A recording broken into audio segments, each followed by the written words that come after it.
Hey guys, welcome back. Tonight, we're going to drift down the Nile, back to a time of incredible resilience, of towering monuments and a quiet, almost invisible power that held it all together. We're not talking about pharaohs or gods tonight. Not really. We're talking about the people who made the whole grand experiment of ancient Egypt possible. The ones who kept the receipts, who wrote the histories, who managed the logistics of eternity itself. We're talking about the Scribes, an entire civilization built on grit, ingenuity, and the profound power of ink and papyrus. It's a remarkable story. If you enjoy what I do here, and only if you genuinely do, maybe consider a quiet like or subscribe. It helps this little corner of the internet find other people who might need it. And as always, I love to know where you're listening from. It's a nice thought, picturing this quiet community spread out all across the world, all settling in for the night together. But that's enough of that. It's time to get comfortable. Dim the lights, pull up the covers, maybe find that perfect cool spot on your pillow. Let your breathing slow down, and just let the day fall away. We're going to leave our world of glowing screens and instant messages behind. We're going on a journey together to a place where knowledge was precious, writing was an art form, and your entire life could be changed by mastering a simple reed pen. Chapter 1. The House of Life. Forging a Mind of Papyrus. Imagine for a moment the sun in ancient Egypt, and I mean really imagine it. It's not the gentle, friendly sun of a pleasant summer afternoon. This is a different beast entirely. It's a relentless, white-hot disk in a bleached blue sky. It's the undisputed king of this land, and its rule is absolute. It bakes the mud-brick villages until they crack. It glares off the surface of the Nile with a blinding intensity. It beats down on the backs of the farmers in the fields, the quarrymen hauling stone, the soldiers marching through the desert. For the vast, overwhelming majority of people who have ever lived along this fertile green ribbon of a river, life was a negotiation with this sun, a constant cycle of sweat and toil under its unblinking eye. This was your default setting. This was the 99%. Your life was tied to the land, to the rhythm of the flood and the harvest. You were a farmer, a fisherman, a potter, a soldier, a builder. Your hands were calloused, your back was strong from necessity, and your skin was baked to the color of the earth you worked. You were the engine of Egypt, the anonymous muscle that raised temples and fed an empire. It was a life of immense physical effort, a life lived entirely out in the open, under the full, unfiltered gaze of that powerful, demanding sun. But there was another way, a path that led out of the fields and into the cool, dark shade of a temple sanctuary or a government office. A life where your most valuable tool wasn't a plough or a chisel, but your own mind. A life where you were exempt from the back-breaking labor that defined existence for almost everyone else. This was the life of the scribe. In our world, we might call them the original white-collar workers. They were the administrators, the accountants, the lawyers, the librarians, the civil servants. They were the literate elite in a society where literacy was a superpower. To be a scribe was to hold a golden ticket. It wasn't just a job, it was an identity. A social status that lifted you and your family into a different stratum of existence. The ancient Egyptians knew this. They were acutely aware of the chasm that separated the life of the laborer from the life of the scribe, and they wrote about it. There's a wonderful piece of text, known today as the Satire of the Trades, where a father is advising his son to apply himself at scribal school. To make his point, he paints a series of grimly vivid pictures of every other possible profession. It's basically the ancient Egyptian version of a career day presentation designed to scare you straight. He talks about the sculptor who works hunched over, his arms weary, his back aching, covered in stone dust until he looks like a crocodile. He describes the potter, covered in clay, more soiled than a pig, his clothes stiff with mud. The sandal maker, he says, has a miserable time, his hands raw and red from tanning leather, his shop reeking of fish oil.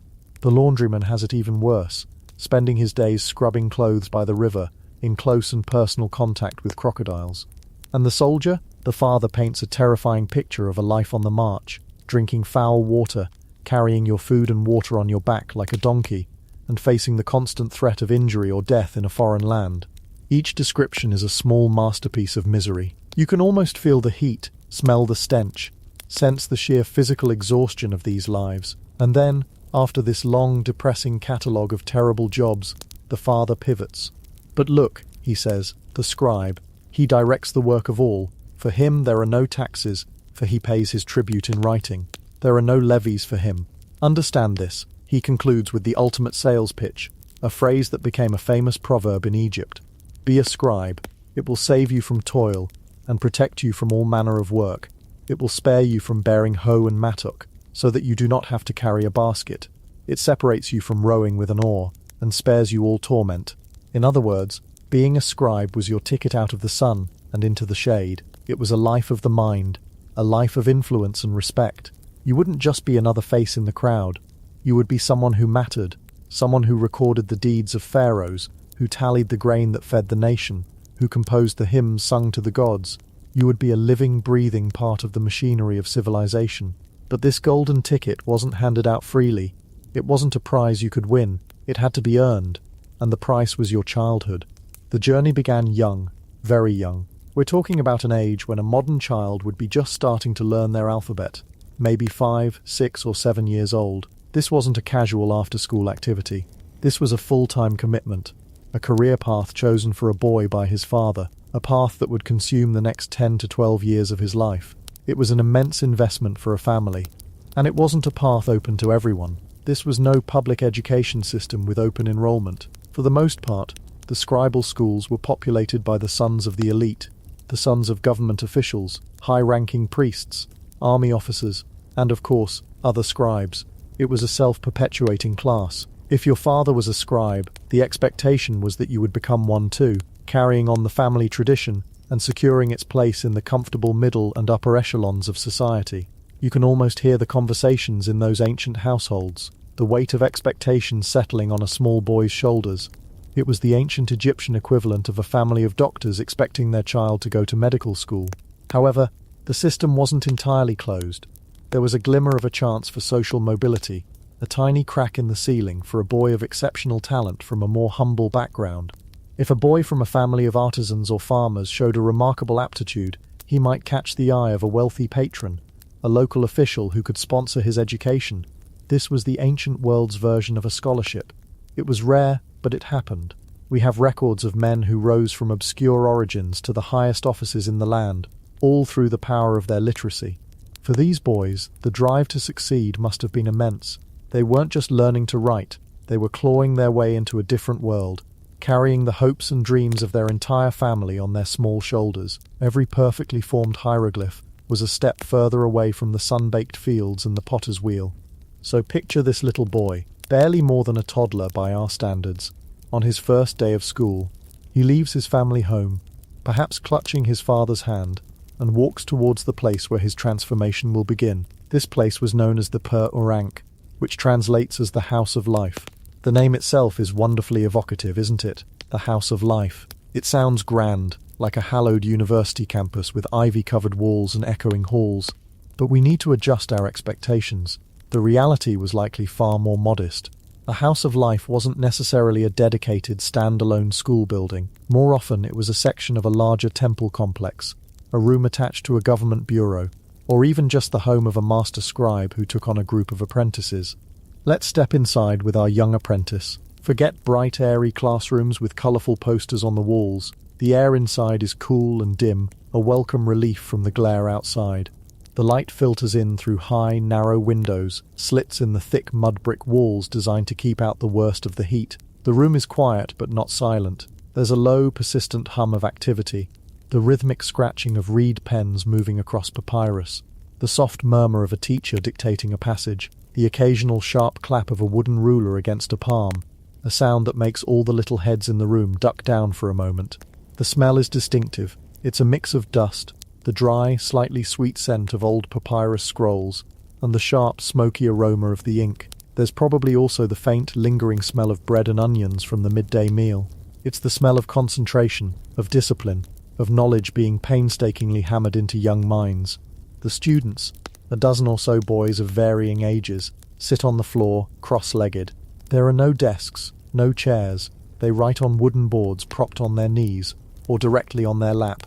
They are all hunched over their work, their faces masks of intense focus. This is not a place for idle chatter or daydreaming.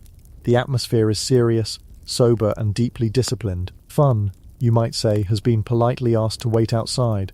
Before our young student can even dream of writing on precious, expensive papyrus, he must master the basics, and for that he needs his tools. Every scribe had a personal portable kit, the ancient equivalent of a fully loaded laptop, and a complete office suite. It was a beautiful piece of functional design, a symbol of his profession. The central piece was the palette. This was typically a long, thin rectangle of wood, sometimes stone or ivory for a wealthier scribe. At one end, there were two small circular depressions, like tiny wells. One was for black ink, the workhorse of all Egyptian writing. The other was for red ink, used for headings, titles, corrections, or for marking the beginning of a new section. The ancient version of hitting enter and starting a new paragraph in bold. The black ink itself was a minor marvel of chemistry. It was made by carefully scraping the fine black soot from cooking pots or oil lamps. This soot was then mixed with a binder, usually a light solution of gum arabic, which comes from the acacia tree. This mixture was pressed into a small solid cake, like a block of watercolor paint. To use it, the scribe would just dip his brush or pen into a little pot of water and then rub it on the cake to liquefy the ink. The red ink was made in a similar way, but using finely ground ochre, a natural iron oxide pigment, to create that rich, earthy red color. Running down the middle of the palette was a slot, or a small hollowed-out compartment. This was for holding the pens, and the pens weren't quills from a bird. They were reeds, specifically the stem of the sea rush, Juncus maritimus. A scribe would carry several of these reeds, which he had to prepare himself. This was a skill in its own right. He would take a reed, about the length of a modern pen, and cut one end at a sharp angle. Then he would carefully fray or chew the tip to separate the fibers, creating a fine brush-like point. The quality of this tip determined the quality of his script. A master scribe could create a point that would allow for incredibly fine, delicate lines or broader, bolder strokes, just by varying the pressure. Along with his palette and reeds, he'd have a small pot for water, and perhaps a piece of polished stone or ivory used to flatten and prepare the surface of a new sheet of papyrus. The entire kit was compact, portable, and contained everything he needed to do his job, whether he was sitting in a dusty government office, tallying sacks of grain at a temple granary, or accompanying a military expedition into Nubia. It was a badge of his identity. But on his first day, our little apprentice wouldn't be trusted with this elegant kit. His first writing surface is much more forgiving, and more importantly, free. He's given a piece of broken pottery, an ostracon, or a flake of limestone. These were the scrap paper of ancient Egypt, plentiful and disposable. He sits, holds his clumsy beginner's reed pen, dips it in water, rubs it on the black ink cake, and prepares to make his first mark. And here, the true scale of the challenge before him begins to dawn. He isn't learning a simple alphabet of 26 letters. He is beginning a journey to master a system of hundreds upon hundreds of signs. He has to learn not one, but two different scripts. First, there are the hieroglyphs, the famous sacred carvings you see on temple walls and monuments. These are the beautiful, intricate little pictures of people, animals, birds, and objects. They are a work of art in themselves, but they are also incredibly slow and cumbersome to write. Think of them as the formal, calligraphic font reserved for important, permanent inscriptions. You wouldn't use them to jot down a quick shopping list. For everyday use, for letters, for legal documents, for accounts, for literature, they used a script called hieratic. Hieratic is essentially a cursive, simplified version of hieroglyphs. The pictures have been stylized and streamlined over centuries of rapid writing until they became abstract symbols. Much like our own cursive letters bear only a passing resemblance to their printed counterparts. Hieratic was the language of bureaucracy, the script of daily life, and it was this script that our young student had to master first. The learning process was based on one simple, soul-crushingly relentless principle: repetition. The teacher would write a line of text at the top of the student's wooden writing board, which was often coated with a layer of gesso or plaster that could be wiped clean. The student's task was to copy that line, again and again and again, down the board. His first attempts would be clumsy, shaky, a mess of blotches and uneven lines. The teacher would inspect his work, point out the errors, perhaps with a sharp rap on the knuckles, and then wipe the board clean for him to start over. Day after day, week after week, month after month, this was his life. Copying. He would start with individual signs. The sign for a mouth, Ra. The sign for a reed leaf, I. The sign for an owl, Mem. He had to learn their shape, their orientation, the correct sequence of strokes. He had to train his hand and his eye to work together, to develop the muscle memory to form these complex shapes instinctively. It's like learning to play a musical instrument. practicing scales for years before you can even think about playing a melody. From individual signs, he would graduate to words, then to short phrases, and finally to complete sentences. His writing surface would also be upgraded. From limestone flakes and reusable writing boards, he would move on to cheap, rough papyrus, and only much later, as a senior student, would he be allowed to use the fine, smooth papyrus reserved for real documents. The material he was copying wasn't exactly thrilling adventure stories. He wasn't transcribing tales of heroic pharaohs or epic myths. The curriculum was intensely practical, and to our modern sensibilities, incredibly dull. His textbooks were a category of literature the Egyptians prized highly, known today as wisdom literature or instructions. These were collections of proverbs, maxims and advice, usually framed as a wise father passing down his knowledge to his son. Texts like the Instruction of Patatep or the Instruction of Amenemo, they were essentially self-help books and corporate training manuals rolled into one. They were designed not just to teach writing, but to instill a very specific mindset, the mindset of a successful, compliant and efficient bureaucrat.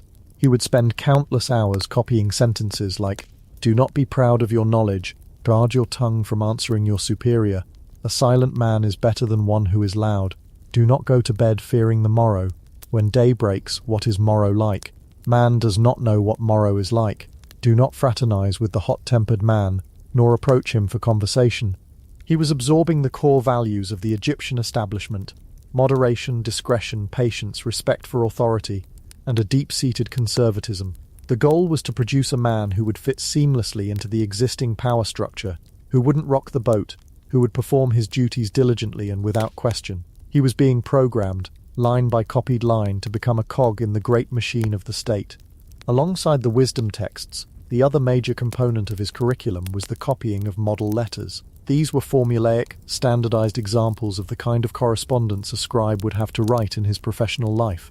They were compiled into books of examples like modern business letter templates. He would learn how to draft a report to a superior, how to request supplies for a work crew, how to record the inventory of a temple, how to write a formal complaint about a lazy subordinate. One famous collection, known as Papyrus Anastasi I, is a satirical letter in which one scribe taunts another with a series of impossibly difficult technical questions about military logistics, geography, and engineering, mocking his rival's supposed incompetence. Even their insults were educational. This was practical, on-the-job training. He was learning the specific jargon, the polite but firm tone, the correct honorifics to use when addressing someone of higher or lower rank. He was mastering the ancient Egyptian equivalent of the perfectly crafted, subtly passive-aggressive office email. Per your last inscription, as previously noted in the granary accounts, I trust this memorandum finds you well before I have to report your grain shortfall to the vizier.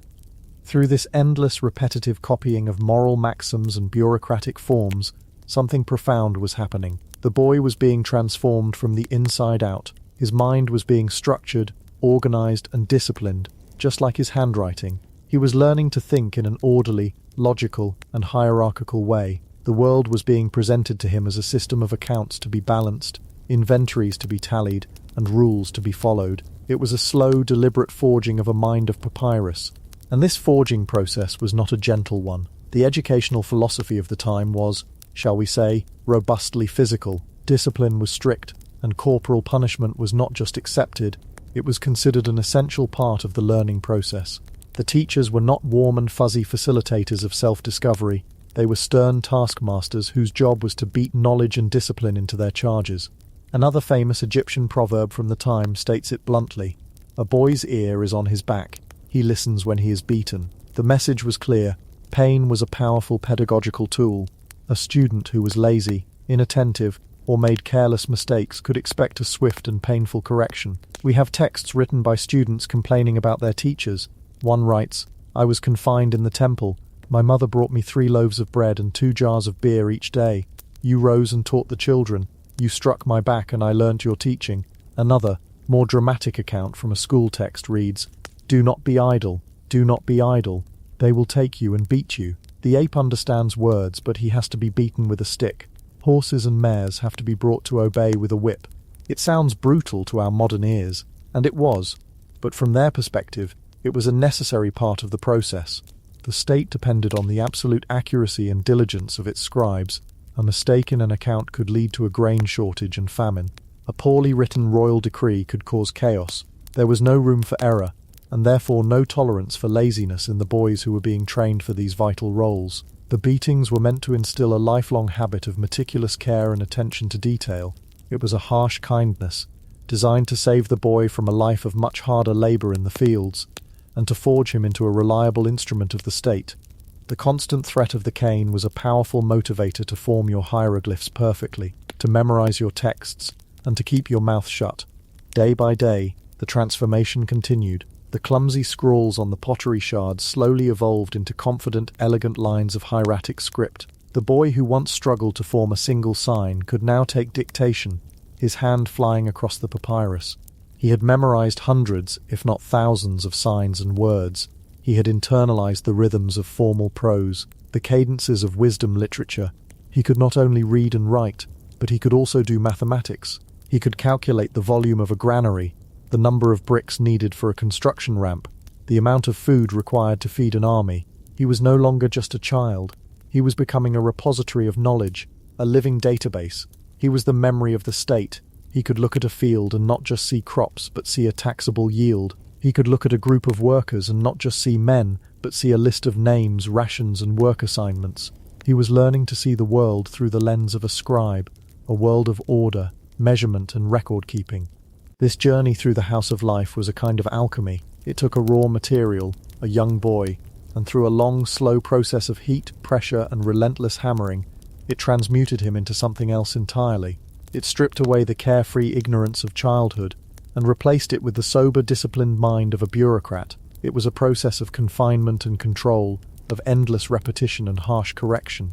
But the result was a key that could unlock a world of power and privilege, a world away from the sun and the toil that defined life for almost everyone else. After a decade or more spent within the quiet, dusty walls of the rank, our apprentice would be ready to graduate. He was no longer the small, perhaps frightened boy who had walked in on that first day.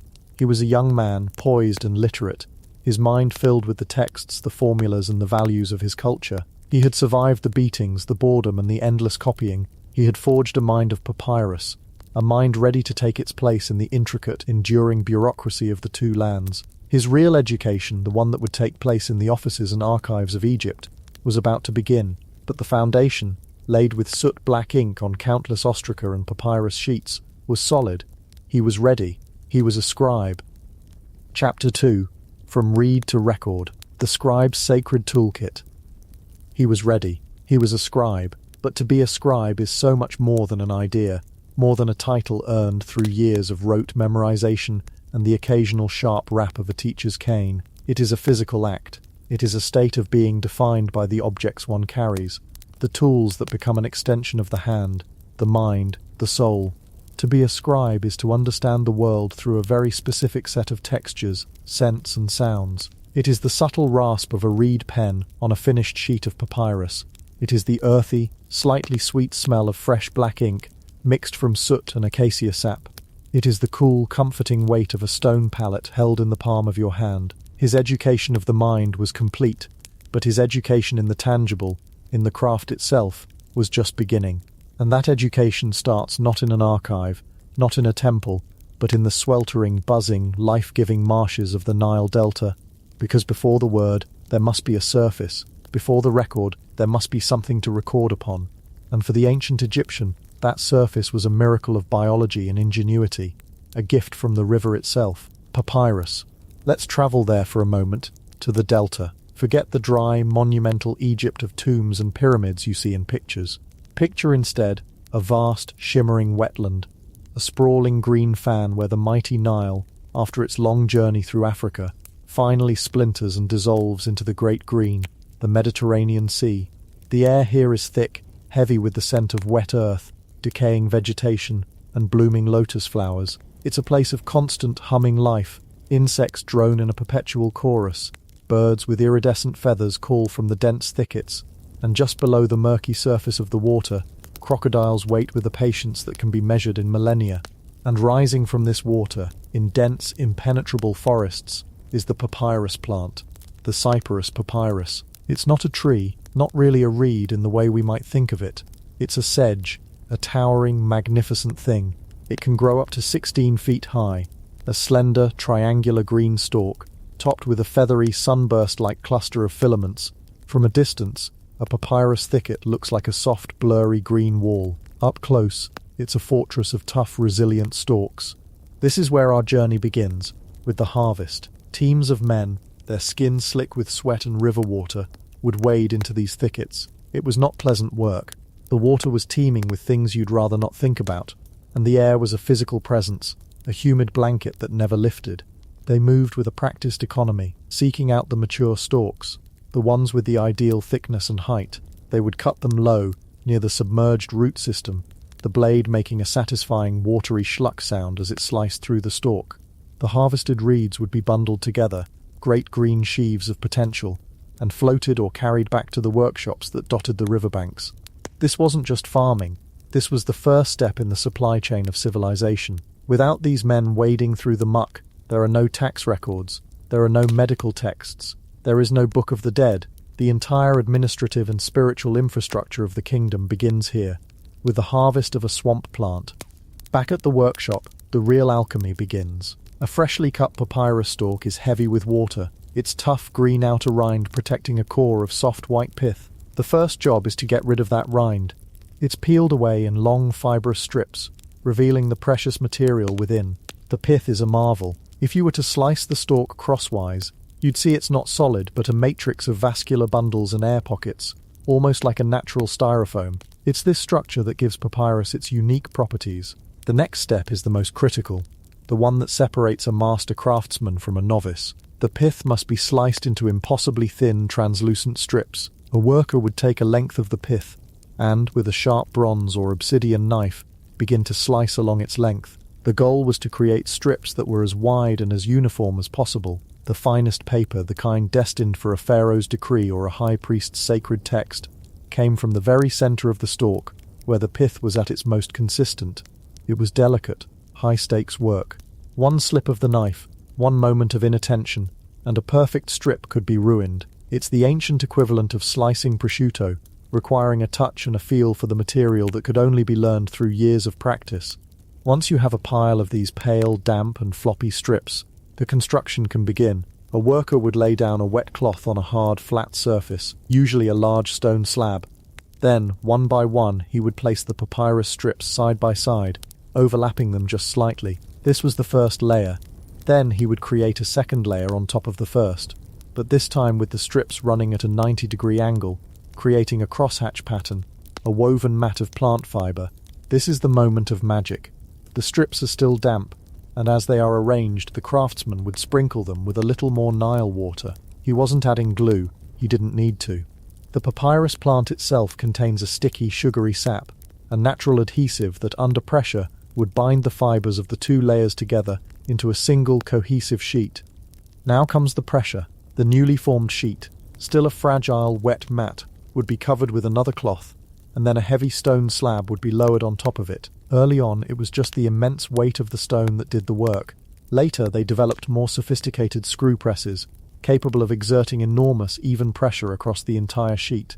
For days, the papyrus would sit under this weight, the water slowly being squeezed out, the cellular structure of the pith compressing, the natural sugars activating and turning from a simple plant sap into the glue that would hold a civilization's thoughts. You could imagine the slow, steady drip of water from the press, each drop a testament to the transformation happening within. After being pressed, the sheets were removed, now thin and surprisingly strong but still damp. They were laid out to dry in the fierce Egyptian sun. This was another delicate dance with nature. The sun was an essential partner, but it could also be a destructive force.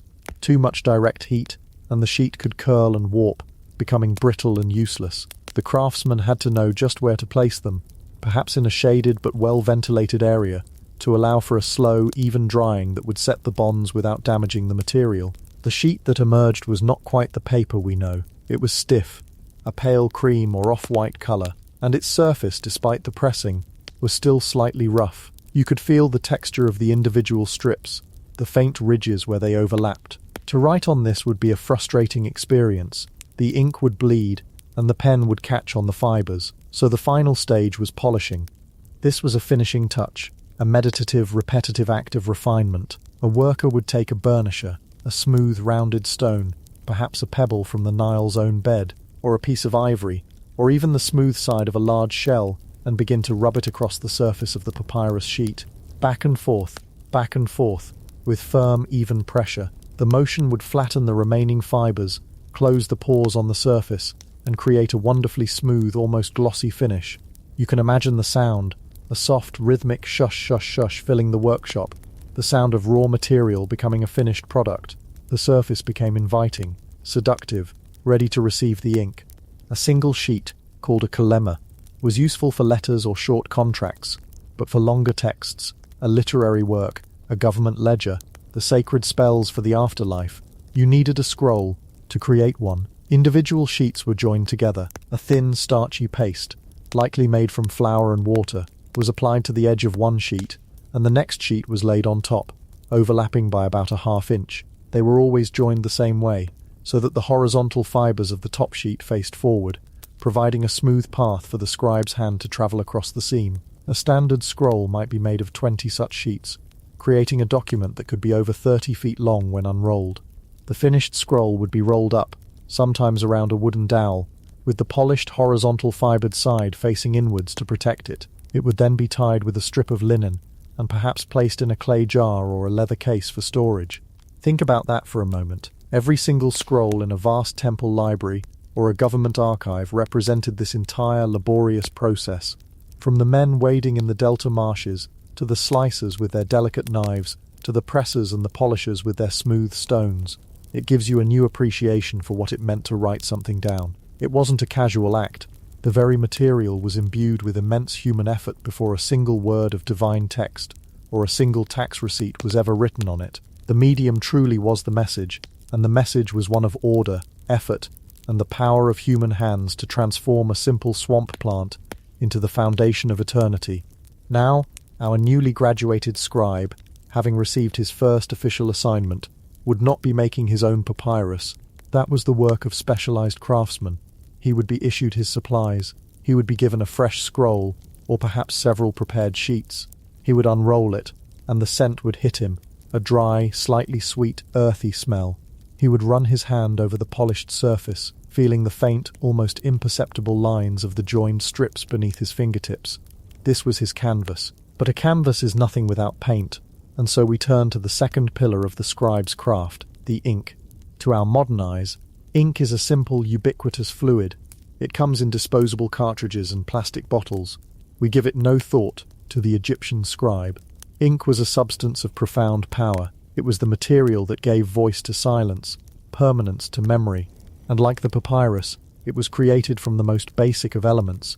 The standard ink, the one used for the vast majority of writing, was a deep, permanent black. The Egyptians called it kem, which is related to the word for their own country, Kemet, the Black Land, named for the rich, dark silt left by the Nile's flood. Black was the color of life, fertility and resurrection, and its source was fire. The pigment for black ink was simple carbon soot, but you couldn't just scrape out your cooking fire and expect to get good quality ink. The soot had to be fine, pure and intensely black. This was achieved by burning specific materials in a controlled way to produce a thick, oily smoke.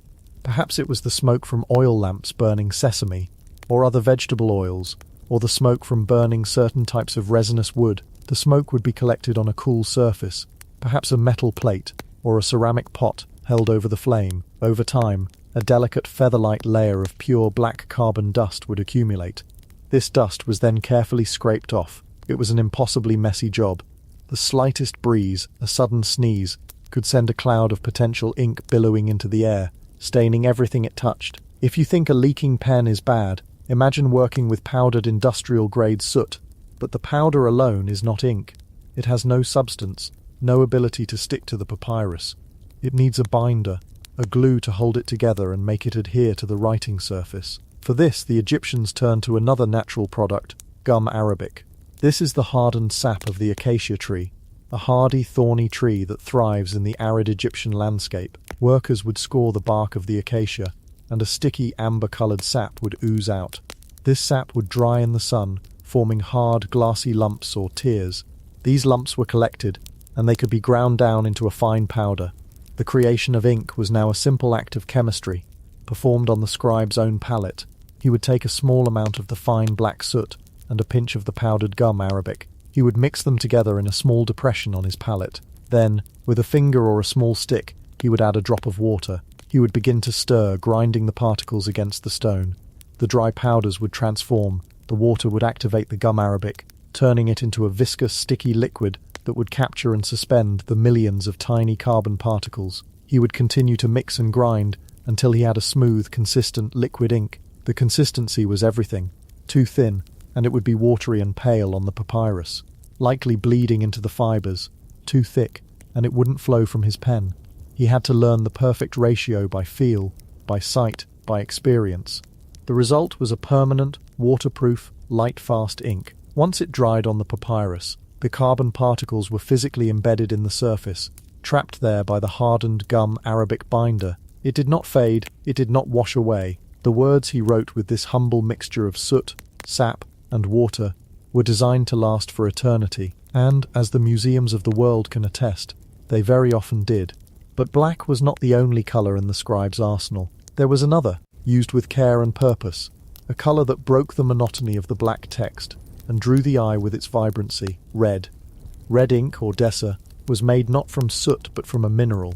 The pigment was red ochre, a naturally occurring clay earth rich in iron oxide. It is, quite literally, rust. It was mined from the desert hills, found in deposits of soft, richly coloured stone. This stone would be brought back to the workshop and ground down into a fine brick-red powder. The process was much the same as for black ink. The red ochre powder would be mixed with the same gum Arabic binder and water. Red was the colour of the desert, the Deshret, the red land that flanked the fertile black land of the Nile Valley. It was a colour of power and danger, of blood and fire and chaos, and it was used in writing to signify just that, importance and exception. A scribe would use red ink for the headings of new sections in a text. Much like we use bold chapter titles, he would use it for the opening words of a magical spell to give them extra potency.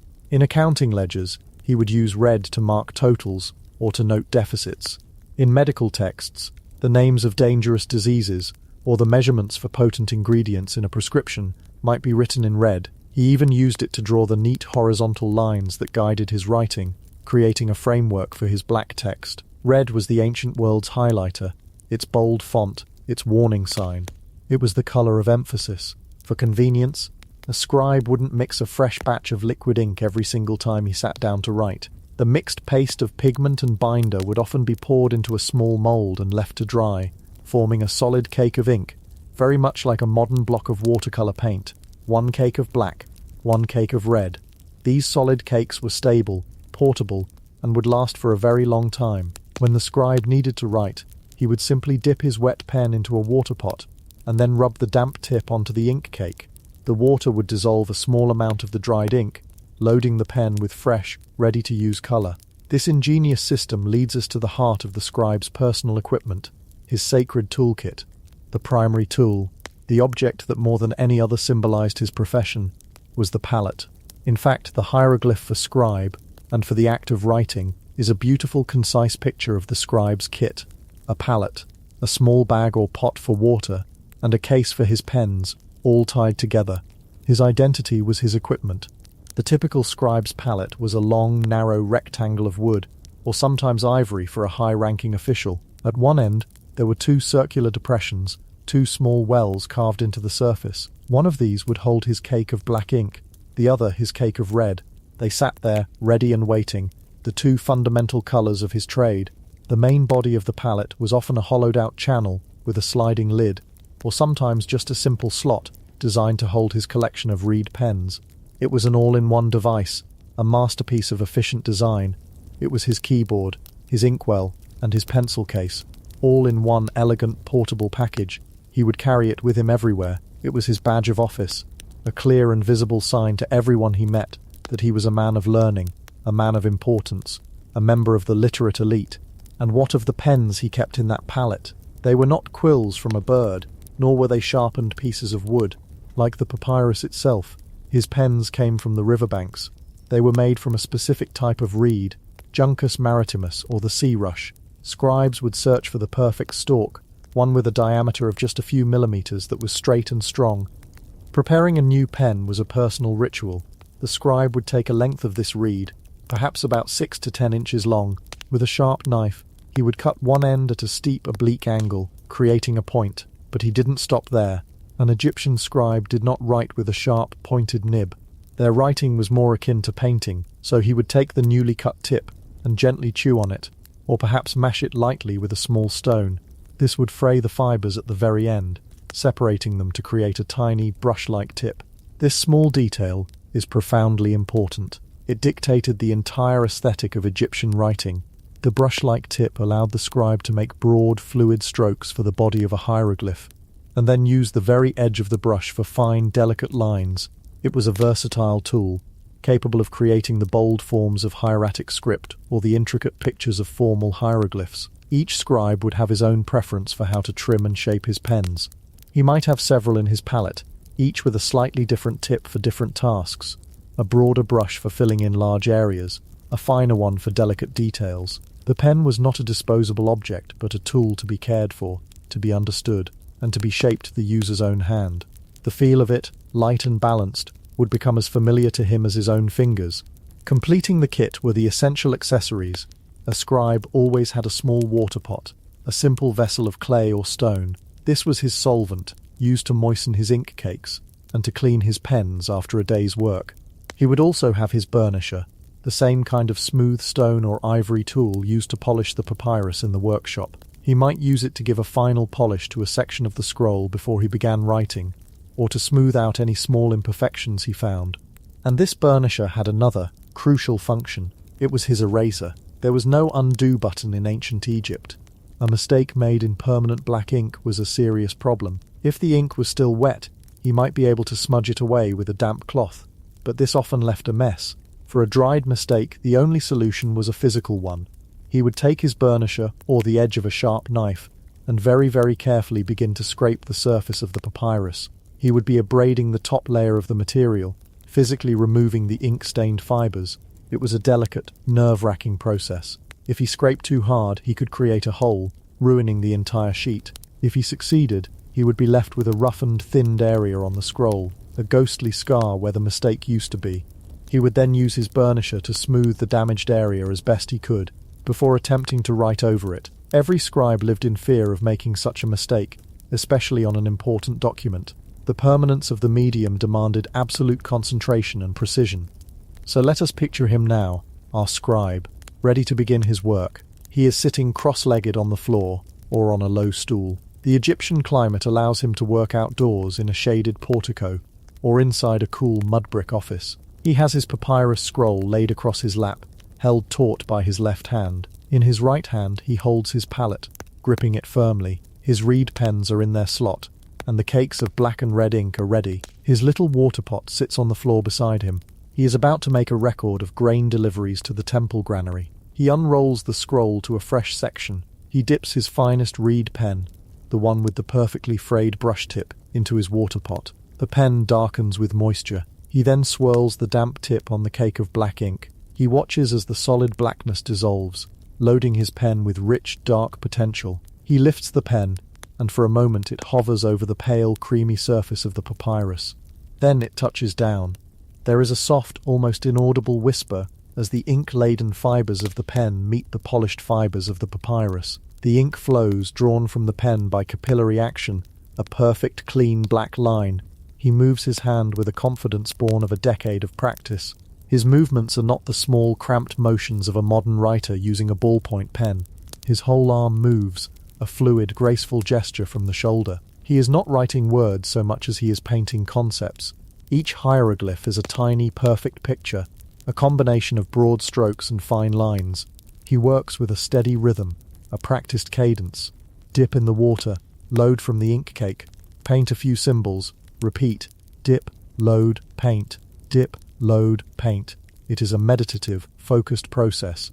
The world outside his small circle of concentration fades away. There is only the papyrus, the ink, and the steady, whispering movement of his hand. When he needs to rule a line or start a new heading, he carefully cleans his pen in the water pot, wiping it on a piece of spare linen. Then he switches to the other side of his palette, loading the same pen with the vibrant red of the ochre ink. He paints a straight red line across the sheet, a guide for his columns of numbers. He writes the date and the title of the ledger in red, setting it apart from the black body of the text that will follow. The contrast is beautiful, functional, and deeply symbolic. This is the daily reality of the scribe. It is a craft that engages the entire body and all the senses. The cool smoothness of the palette, the light spring of the reed pen, the earthy smell of the papyrus, and the slightly acrid scent of the ink, the focused sight needed to form each character perfectly, the soft sound of his own work. It is a world away from the sterile tap of a keyboard. His tools were not inert objects. They were active partners in his work, extensions of his will, made from the very substance of the land he was documenting. From the life of the river came the reed for his paper, and the reed for his pen. From the earth came the ochre for his red ink, and from the fire the soot for his black. He was a conduit, a channel through which the physical world of Egypt was transformed into an intellectual and spiritual legacy, one carefully painted character at a time. Chapter 3. The Divine Words. Decoding the language of the gods and men. And what of that character, so carefully painted? What was it really? It was not, as we might imagine, just a letter. It wasn't just a simple sound, a building block for a word. To think of it that way is to look at a cathedral and see only a pile of stones. No, that single deliberate mark was something far more complex, far more alive. It was an idea, a picture, and a sound, all woven together into a single elegant form. It was a fragment of a vast and beautiful code, a language that the Egyptians themselves called Mediu Netcha, the words of the gods. To be a scribe was to be a master of this code. To sit with your palette and your papyrus was to sit at the control panel of Egyptian reality. Because for them, writing wasn't just a tool for communication, it was a technology for creating and sustaining the universe. It was an active magic. The modern world is built on code, on the ones and zeros that hum beneath the surface of our lives. For the ancient Egyptian, their code was these beautiful, intricate pictures, and learning to wield it was the journey of a lifetime. First, we have to understand that there wasn't just one single way of writing. The Egyptians, ever a practical people, had different tools for different jobs. Think of it like a modern designer's font library. You wouldn't use a playful, looping script for a legal document, and you wouldn't use a stark, blocky font for a wedding invitation. The scribe had 3 of these fonts at his disposal, but they were far more than just stylistic choices. They were entirely different modes of writing, each with its own purpose and personality. The most famous, the one we all picture when we think of Egypt, is the hieroglyphic script. These are the divine words themselves. This was the prestige format, the high-definition 4K, director's cut of their language. You didn't just casually jot down your grocery list in hieroglyphs. This was the script of eternity. It was painstakingly carved into the stone of temple walls, painted in exquisite detail on the walls of tombs, and inscribed on grand monuments meant to broadcast a message to the gods and to the ages. Each hieroglyph was a miniature work of art. A bird was not an abstract symbol for a bird. It was a perfect, recognizable depiction of a specific type of falcon or ibis, poised and alert. A snake was a snake, coiled and ready. A ripple of water was so clearly water you could almost feel its coolness. Writing in hieroglyphs was a slow, deliberate, almost meditative process. It was meant to be beautiful, to be impressive, and above all to be permanent.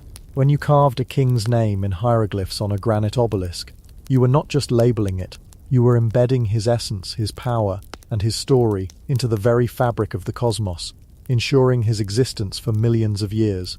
There is no backspace key when you're working with a mallet and chisel. Every line had to be perfect, every curve exact, because these weren't just characters, they were living things. The Egyptians believed that in the sacred space of a tomb, these images could come to life. The painted bird could take flight. The carved loaf of bread could offer sustenance to the soul of the deceased. Writing in this form was an act of creation, a form of divine architecture. But you can't run a kingdom on art projects. The daily grind of civilization, the taxes, the inventories, the legal disputes, the letters from an angry governor complaining about a delayed grain shipment, required something faster, something more practical. And so the scribe had his second tool, hieratic.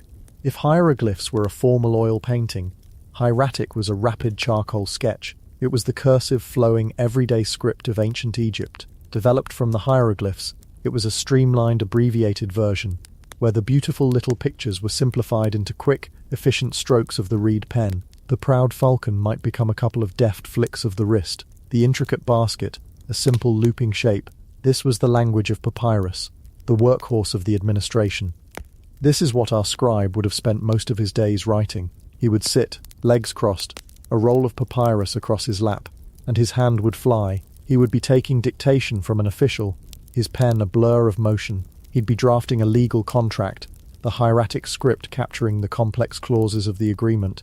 He might be copying a famous work of literature, like the Tale of Sinuhe, for a wealthy patron's library, the story unfolding in elegant connected lines. Hieratic allowed for speed and nuance. It was personal. You can see the handwriting of individual scribes, the haste in one document, the careful elegance in another. It was a living script for a living, breathing civilization. Forget the solemn, silent tombs for a moment. Picture instead a bustling government office, the air thick with the smell of papyrus and ink, filled with the quiet scratching of dozens of scribes' pens, each one weaving the complex tapestry of the Egyptian state in flowing hieratic. This was the script that kept the granaries full, the armies supplied, and the tax collectors informed. It was less divine, perhaps, but no less essential. And then, as the centuries rolled on, even hieratic began to feel a bit too slow for the increasingly complex world of the late period. Commerce was faster, bureaucracy was deeper, and life was more complicated. And so, from hieratic, a third script emerged, demotic. If hieratic was a cursive email, demotic was text-speak. It was an even more abbreviated, more condensed, more rapid form of writing. It was the ultimate life hack for the busy scribe on the go. Entire groups of signs from hieratic were fused into a single, quick stroke. It was notoriously difficult to learn, and even harder to read if you weren't an expert, looking to an outsider like a series of agitated squiggles. But for the scribes of the Ptolemaic and Roman periods, it was the height of efficiency. This was the language of marriage contracts, tax receipts, and private letters. It was the people's script, the language of the street and the marketplace, as far removed from the divine majesty of temple hieroglyphs as one could imagine. So our scribe was, in essence, trilingual in his own language. He had the ceremonial language of the gods, the professional language of the state, and the popular language of the people. He would have to know which script to use for which occasion, moving between them as effortlessly as we might switch between a formal report, a friendly email, and a quick text message. But knowing the scripts was only the beginning.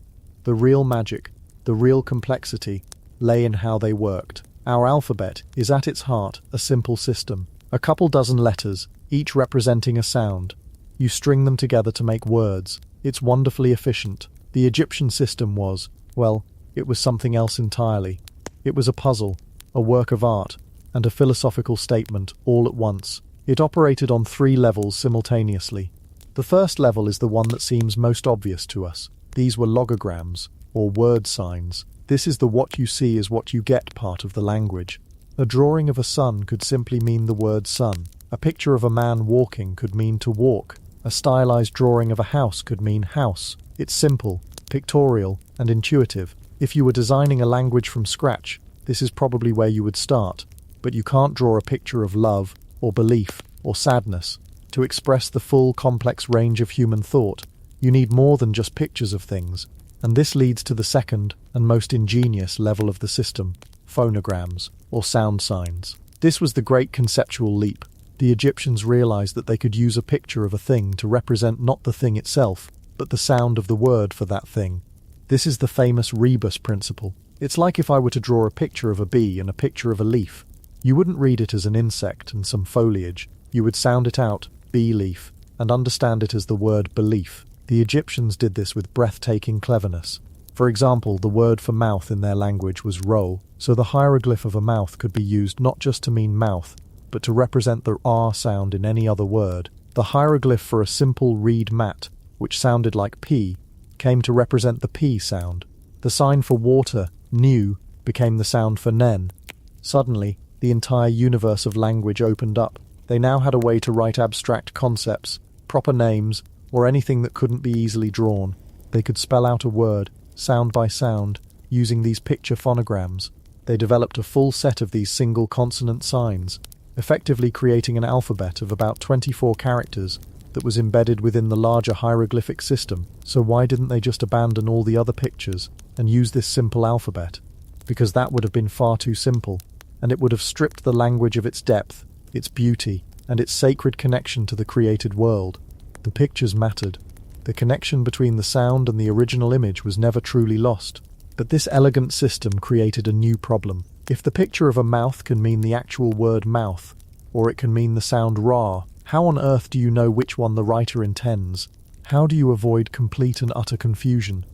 This is where the third and perhaps most brilliant layer of the system comes in: determinatives. A determinative is a special kind of hieroglyph that you place at the end of a word. It has no sound. You don't read it out loud. Its only job is to be a silent clue, a little category tag that tells you the general meaning of the word you just read. It's the ancient Egyptian version of a hashtag. Imagine you've just sounded out a word using the phonograms. At the end of it, you see a little drawing of a man with his hand to his mouth. That's the determinative for concepts related to eating, drinking, speaking, or thinking. So you know the word you just read falls into that category. If you see a drawing of a pair of walking legs at the end of a word, you know it's a verb of motion. If you see a drawing of a papyrus scroll sealed and tied, you know the word is an abstract concept, something that can be thought but not seen. A little picture of a sparrow was used for things that were small, bad, or negative. A picture of a divine figure seated with a ceremonial beard meant the word was the name of a god. These determinatives were the quiet traffic cops of the language, politely guiding the reader to the correct meaning. They eliminated ambiguity and added a rich layer of classification to every single word. So to read a typical Egyptian word, you might have a combination of all three. You might have a phonetic part, spelt out with sound signs, followed by a logogram that reinforces the meaning, and then finally a determinative that puts the whole word into its proper category. It sounds impossibly complicated, and it was. It took a scribe years and years to master this intricate dance of picture, sound, and symbol. But when you understand it, you see the profound worldview embedded within it. This was not a language that sought to divorce sound from meaning, or meaning from the physical world. It insisted on keeping them all interconnected. To write the word for woman, you would spell it out phonetically, but you would end it with the determinative of a seated female figure. The word was not complete without the image, without that essential visual connection to what it represented. The abstract and the concrete were forever bound together. And this leads us to the heart of the matter, the reason why being a scribe was so much more than a mere profession. In a world without our modern science, a world that ran on magic and ritual, the written word was an instrument of immense power. It wasn't a passive record of reality. It was an active agent in it. To know the name of a thing, a person, or a god was to have power over it, and to write that name was to invoke its very essence. When a scribe wrote the offering formula in a tomb, 1,000 loaves of bread, 1,000 jugs of beer, he wasn't just writing a hopeful menu. In the magical reality of the afterlife, the act of writing those words, of giving them form with the divine hieroglyphs, was an act of creation. The words themselves, when activated by the proper rituals, would manifest that bread and beer for the soul of the deceased for all eternity.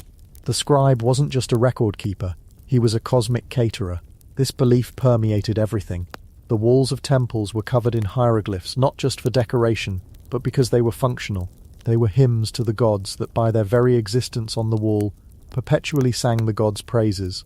They were records of the king's victories that magically reinforced his power and ensured his continued success against the forces of chaos. The script was a weapon, an engine, a shield, and it could be a dangerous weapon. Certain hieroglyphs, like those of venomous snakes or dangerous predators, were considered to have their own inherent power. In some tombs you will see the hieroglyph of a snake deliberately carved in two separate pieces, or with a knife drawn through its back.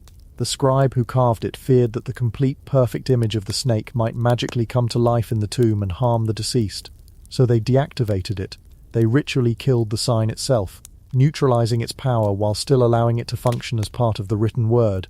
Can you imagine having that much respect, that much fear of a written character? We worry about typos. They worried about their letters coming to life and attacking them. This power also extended to the names of people. Your name, your Ren, was a vital part of your soul, your identity. As long as your name was spoken and written, you existed. This is why kings plastered their names on every monument they built. It was a strategy for immortality, and it's why one of the most terrible acts of vengeance in ancient Egypt was to have someone's name hacked out of their monuments. When the pharaoh Akhenaten's radical religious reforms were overturned, his successors went on a campaign to erase him from history.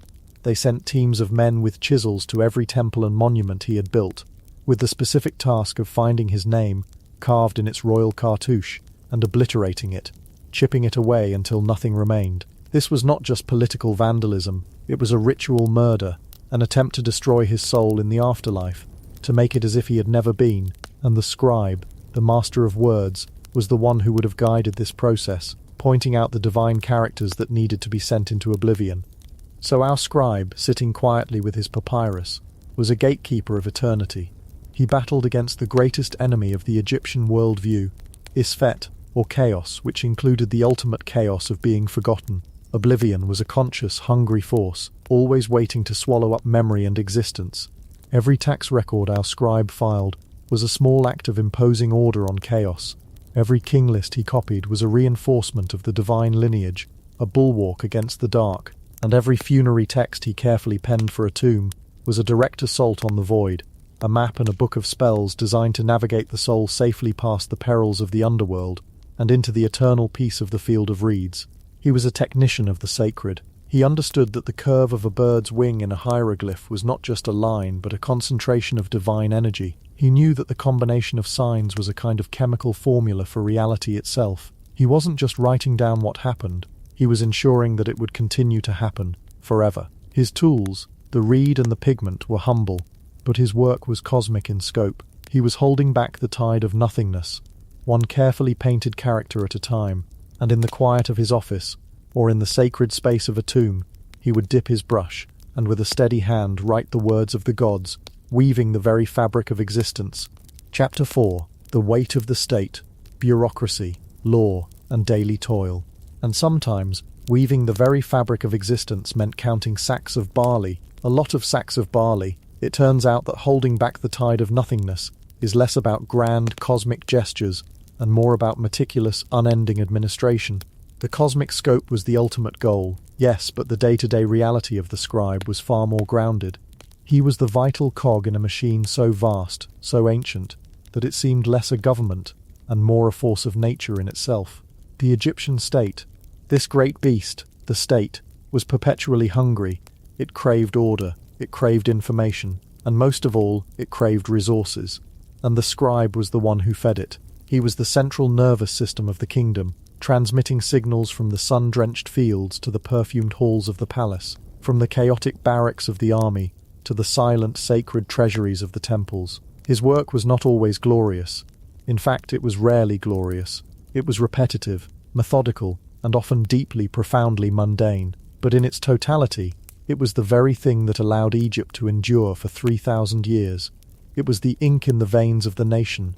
So let's leave the cosmic for a moment and follow our scribe out of the tomb and into the blinding light of the Egyptian sun, where his real work begins. Let's explore the weight of this state which he carried, day after day, on the tip of his reed brush. Our journey starts where the wealth of Egypt itself starts, in the black, fertile mud of the Nile. Here we meet the provincial scribe, perhaps the most essential and least celebrated of his kind. He wasn't composing hymns to Ra, or penning magical spells for the afterlife. He was, for all intents and purposes, the ancient world's most dedicated and feared auditor. He was the taxman. Imagine him travelling from village to village. He isn't a local. He's an outsider, a representative of a distant, abstract power in Memphis or Thebes. He carries his scribe's kit, his palette, his reeds, his water pot, and his rolls of papyrus, like a sacred instrument of power, and in a way it is. The farmers, with their skin baked the colour of terracotta and their hands calloused from the plough, might be stronger. They might know the seasons and the soil, in a way he never will, but he holds the power. He holds the papyrus. His first job, before any tax can be levied, is the census. This wasn't just counting people, a simple head count of who lived where. This was a full-scale national inventory. The pharaoh needed to know not just how many subjects he had, but what those subjects possessed. The scribe's task was to create a spreadsheet of the entire nation, written in hieratic script on endless scrolls. He would go from house to house, his movements calm and deliberate, amidst the noise of village life, the braying of donkeys, the chatter of children, the rhythmic thud of grain being ground. He'd note the head of the household, his wife, his children, his dependents. Then the inventory. How many head of cattle, how many goats, How many geese? How many date palms in your small orchard? How many beehives? You can almost feel the tension, the farmer trying to downplay his wealth, suggesting a few of his goats are sickly, that the harvest wasn't as good this year, and the scribe impassive, his face a mask of bureaucratic neutrality, simply making his notes. He's heard it all before. He isn't there to negotiate, he's there to record. His loyalty is not to the farmer, but to the scroll, to the state. He's creating the data set upon which the entire economy will be based for the coming year. This data would determine military conscription quotas, labor requirements for the pharaoh's building projects, and, most importantly, the tax burden. Think of him as the original data analyst, and his findings had very, very real-world consequences. Once the census was complete, the real work began with the land itself. After the annual inundation, when the Nile receded and left behind its gift of black silt, the fields were a chaotic mess. Boundary markers were washed away, arguments between neighbours were inevitable, and into this confusion stepped the scribe, accompanied by officials known as rope stretchers. This sounds like some kind of strange ritual, and it was, in a way, but it was also an act of intensely practical geometry. Using knotted ropes of a set length, they would meticulously remeasure the fields, calculating the exact area of each plot of land. It was this calculation recorded by the scribe that determined a farm's tax liability. It was a sacred duty, overseen by the goddess Seshat, the mistress of writing and measurement. But for the farmer, it was the moment his financial fate for the year was sealed. The scribe would make his notation: so many aras of land for this farmer, so many for that one. The numbers were absolute.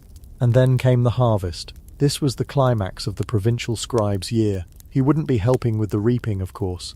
He was an observer, a judge. He stood by the threshing floor, often shaded by a small canopy, watching as the grain was winnowed, the golden chaff flying into the air. He watched as the workers measured the grain into sacks, and he counted: 1 sack for the farmer, 1 sack for the state, or whatever the assessed ratio was. He kept a running tally, his reed pen flying across a sheet of papyrus or a more disposable ostrakon, a flake of limestone. This was the moment of greatest friction. The state, embodied by this quiet man with his inkpot, was taking a huge portion of the farmer's hard work, and there were consequences for trying to cheat the system. We have records, letters from scribes, complaining about lazy farmers, or those trying to hide their grain, and we have depictions in tomb paintings of what happened to those who were caught. The Egyptian state, for all its divine justification, was not above a very direct form of encouragement. A farmer found to have a discrepancy in his grain count could find himself face down on the ground, receiving a painful beating from the officials accompanying the scribe. The scribe, meanwhile, would simply stand by and record the punishment, as impassively as he recorded the grain count. It was all just data, 1 column for grain, 1 column for punishment administered. That was the cold, hard logic of the bureaucracy he served. His work extended beyond the grain. He'd be present for the livestock count, the census of cattle, a noisy, dusty and smelly affair. He'd stand by a corral, making tick marks as the bulls, cows and oxen were paraded past. He'd record the branding, the age, the health of the animals. All of it fed back into the great ledger of the state. He assessed the tax on fishermen's catches, on the output of craftsmen, on the honey from the apiaries. Nothing escaped his notice, because nothing was allowed to escape the state's reach. At the end of a long, hot day, covered in the dust of the fields and the threshing floor, he would unroll a fresh sheet of papyrus and create the final, neat copy of his day's work. The messy, argumentative, sweaty reality of the village would be distilled into clean columns of hieratic script. The names, the numbers, the commodities. This scroll was a slice of Egyptian life translated into the language of bureaucracy. And this scroll, along with countless others from scribes just like him all up and down the Nile, would be sent to the regional granary, and from there the information would flow to the vizier's office. This was the fuel of Egypt. It paid for the armies, it fed the priests, it built the pyramids, and it all began with a provincial scribe, standing in a field, patiently, relentlessly, counting. Now let's follow that grain. A significant portion of it didn't go to the pharaoh's general treasury. It went to another, equally powerful institution, the temple. And so we move from the dusty fields to the cool, incense-filled stone halls of a great temple complex, like Karnak at Thebes. Here we find a different kind of scribe, the temple scribe.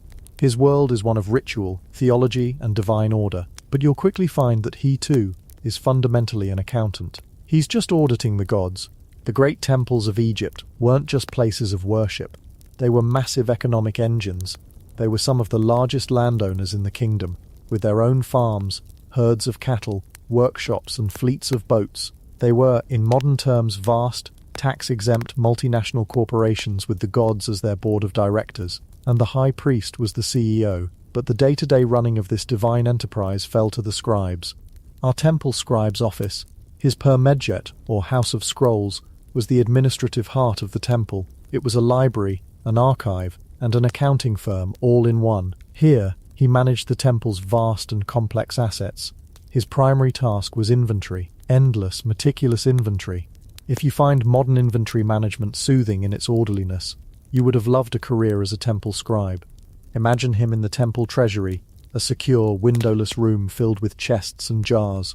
With a junior scribe to assist him, he undertakes the monthly audit. He unseals a chest, his movements slow and deliberate.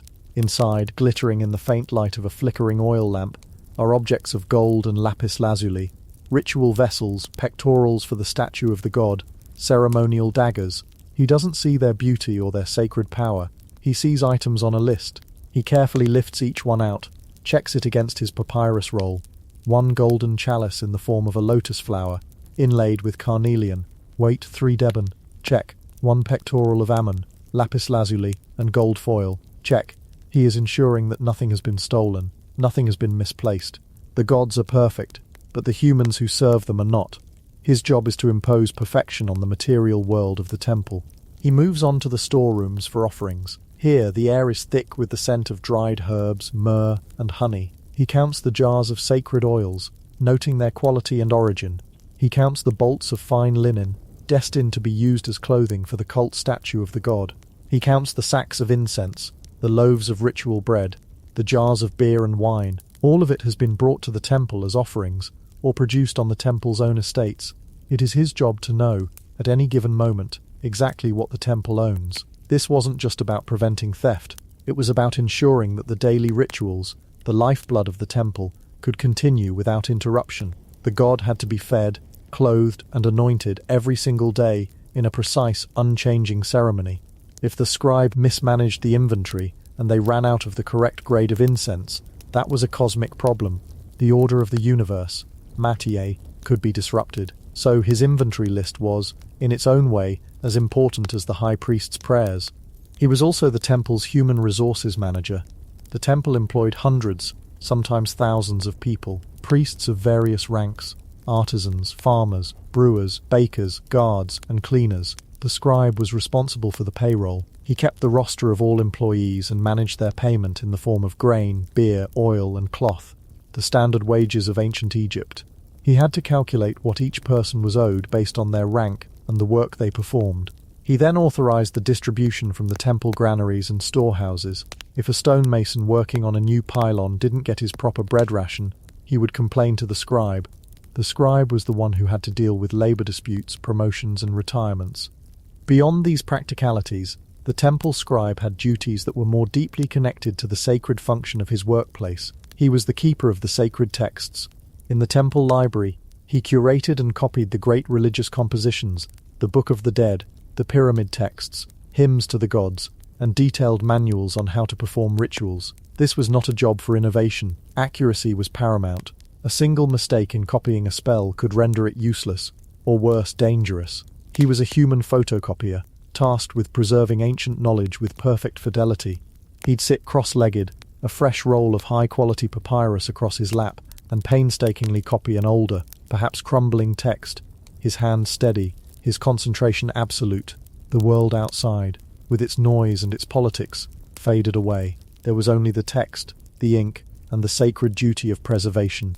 He was also the temple's official historian and scheduler. He recorded major events, the date of a new pharaoh's coronation, a visit from a foreign dignitary, a miraculous event, or the details of a royal donation to the temple.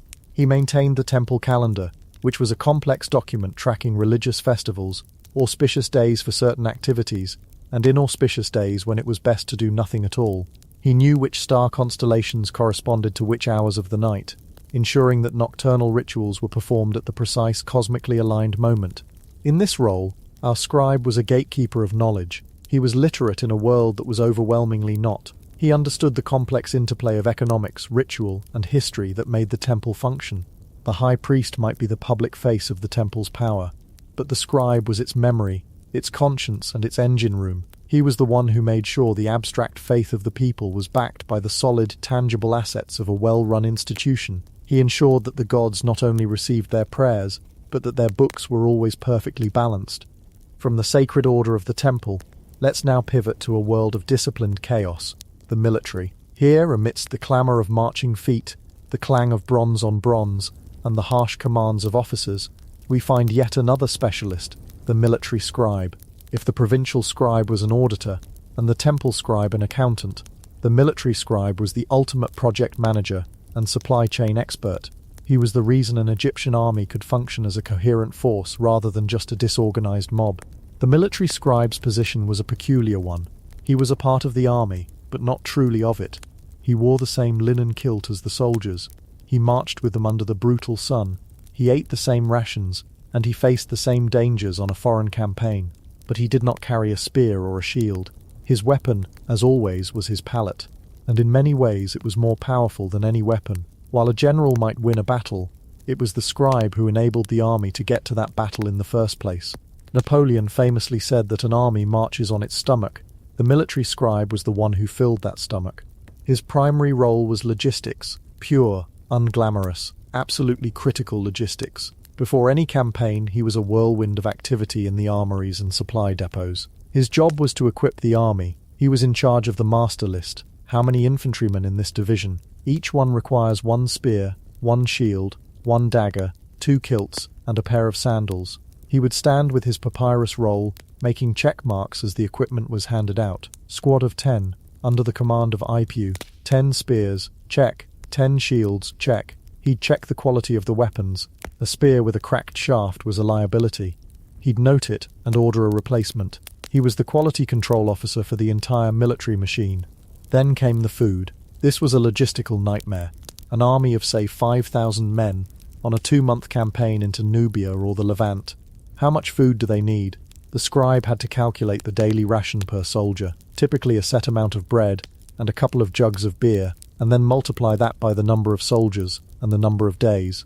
The resulting number would be astronomical. It meant organizing thousands upon thousands of loaves of bread, which meant first requisitioning thousands of sacks of grain to be milled. It meant organizing a literal river of beer. He then had to arrange for the transport of all this food, which meant calculating how many donkeys would be needed for the supply train. But the donkeys also needed to eat and drink, so he had to factor their needs into his calculations as well. His papyrus sheets would be covered in numbers, a complex equation of survival. If he got his math wrong, the army would starve hundreds of miles from home. The pressure was immense. Once on the march, his work didn't stop. He was the army's HR department. He kept the muster roll, the official list of every soldier in the unit. Every morning, he would confirm who was present, who was sick and needed to see the physician, who had deserted in the night, who had been promoted, who had died in a skirmish. His list had to be perfectly accurate at all times. This wasn't just for organizational purposes. It determined the payroll. When the campaign was over and the spoils of war were distributed, it was the scribe's list that determined who got a share. He was also the conduit for official communication. He was the field post office. He wrote the dispatches from the general back to the pharaoh, using formal, precise language to describe the army's progress, its victories and its needs. He would use a more coded or complex script for sensitive information, and he would read the incoming messages from the capital to the commanding officers. He was the voice of command, translating the general's spoken orders into written decrees that could be distributed throughout the camp. An order written by a scribe carried the weight of unquestionable authority. During a battle while the soldiers were fighting, the scribe would be in a relatively safe position near the command tent, but his work was still frantic. He was an observer, a chronicler. He would note the movements of the Egyptian divisions and the enemy forces. He would record the names of officers who acted with conspicuous bravery, information that would be crucial for promotions and rewards later. And after the battle, he had one of the grimmest jobs in the army. The Egyptians had a very practical, if brutal, method of counting the enemy dead. To prevent soldiers from exaggerating their kill counts, they were required to bring back proof. This proof was the severed right hand of each slain enemy. After a battle, the soldiers would pile these grisly trophies before the scribes. It was the scribe's job, with a straight face and a steady hand, to count them. One by one, unit of Rye-Hotep, 37 hands. Check. For certain enemies, like the uncircumcised Libyans, the proof was even more visceral. The scribe would count the severed phalluses. He would record the grand total, a number that would eventually be carved in stone on a temple pylon back home as a testament to the pharaoh's might. The scribe was the one who translated the bloody chaos of the battlefield into a neat, triumphant statistic. He also catalogued the spoils of war. He was the official appraiser. He would list the captured livestock, the weapons, the precious metals, the prisoners of war, who were now destined for a life of slavery. His detailed inventory ensured that everything was properly accounted for and would be distributed according to the pharaoh's will. Nothing was to be pocketed by a greedy soldier. The state got its cut first, and the scribe was the state's guarantor. So the military scribe was a man of contrasts. He lived a soldier's life without being a soldier. He was surrounded by violence, but his work was one of order and numbers. He was the quiet, methodical brain in the loud, muscular body of the army. He knew that the greatest weapon Egypt possessed was not the chariot or the composite bow, but its incredible obsessive ability to organize. And that organization flowed from the tip of his pen. Now let us return from the foreign campaigns and the battlefields to the heart of Egyptian society, to the towns and cities where ordinary people lived, argued, married, and died. Here, in the sphere of civil life, we find our fourth type of scribe, the legal scribe. If the state was a body, and the provincial scribe collected its nutrients, the temple scribe managed its soul, and the military scribe was its fist, then the legal scribe was the one who wrote its conscience. He was the guardian of contracts, the recorder of disputes, and the quiet witness to the administration of justice. Ancient Egyptian society was surprisingly litigious. People were constantly entering into agreements, suing each other over property, and appealing to authorities for justice. And at the center of all of it was the written word. A spoken promise was fleeting, but a contract written on papyrus, witnessed and sealed, was a powerful binding thing. The legal scribe was the architect of these binding documents. Imagine a small business transaction. A farmer wants to buy a plot of land from his neighbor. They agree on a price, say 1 cow, 5 sacks of grain, and a chest of linen. To make this official, they go to a scribe. It might be a local scribe who has set up a small business for himself, a sort of ancient notary public. The scribe doesn't use the grand hieroglyphs you see on monuments. He uses the quick, cursive hieratic script, the language of daily business. He would sit them down and draft the contract, following a strict formulaic pattern that had been used for centuries. The language was precise and designed to eliminate any ambiguity. Year 10, 3rd month of the season of Shemu, Day 5, under the majesty of the king of Upper and Lower Egypt, Ramesses, may he live forever. On this day the farmer Pentu, son of Nebunefer, has said to the herdsman Kayamwaset, son of Ameni, I have given to you this field, which is to the north of the sycamore tree of Amenhotep, in exchange for 1 cow, which is brown, aged 3 years, and 5 sacks of barley, and 1 chest of linen. Witnesses, the sandal maker Ipi, the potter Nako. He would list the names of several witnesses, who would then add their mark or seal to the document. The scribe himself would sign it. This papyrus was now a legally enforceable document. He would make 2 copies, one for the buyer, one for the seller. A wise scribe might even keep a 3rd copy for his own private archive. This piece of papyrus was now the ultimate proof of ownership. If the neighbour's son later claimed the field was still his family's, this document produced before a magistrate would settle the matter instantly. The scribe's work created certainty in a world of potential disputes. He drafted all manner of contracts, marriage contracts which weren't so much about love as they were about property. The contract would detail the bride price given by the groom's family, and crucially, what the woman was entitled to take with her if the marriage ended in divorce. It was a prenuptial agreement, designed to protect the woman's economic interests. He wrote loan agreements, specifying the amount, the interest rate, often brutally high, and the penalty for defaulting, which could be forced labour or the forfeiture of property. He drafted adoption papers, rental agreements for land, and complex inheritance documents or wills. A person's last will and testament was perhaps the most important document a scribe could be called upon to write. It was a man or woman's final act of imposing order on their world. The scribe would sit with the elderly client, patiently taking down their wishes. Who would inherit the house? Who would get the good donkey? Who was responsible for maintaining their tomb and providing the necessary offerings for their spirit in the afterlife? The scribe turned these spoken wishes into an ironclad legal instrument. He was ensuring that the order of a person's life, their mat, would continue even after their death. His work bridged the gap between the living and the dead, ensuring that social and economic stability was maintained across generations. But what happened when these contracts were broken, or when disputes arose that couldn't be solved with a simple agreement? Then the matter went to court, and there, once again, was the scribe. An Egyptian court, or kenbet, was not the grand wood-panelled room we might imagine. It was often just a council of local elders, or a government official like the vizier, sitting in the shade of a temple gate or a large tree. The plaintiffs and defendants would present their cases. They would shout, plead, and bring forth witnesses. It could be a messy, emotional affair, and through it all the court scribe sat quietly, his palette on his lap, writing everything down.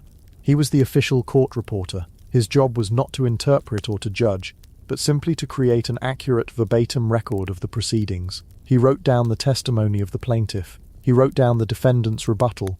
He wrote down the statements of the witnesses. We have some of these court records, and they are a fascinating window into the everyday squabbles of ancient Egyptians. We read about accusations of tomb robbery, arguments over stolen tools, disputes about diverted irrigation channels, and even cases of adultery. The scribe's record was the single source of truth for the court. The magistrates would rely on his transcript to make their judgment. When an oath was administered, a powerful act in which a person swore by the life of the pharaoh or a god, the scribe would record the exact wording.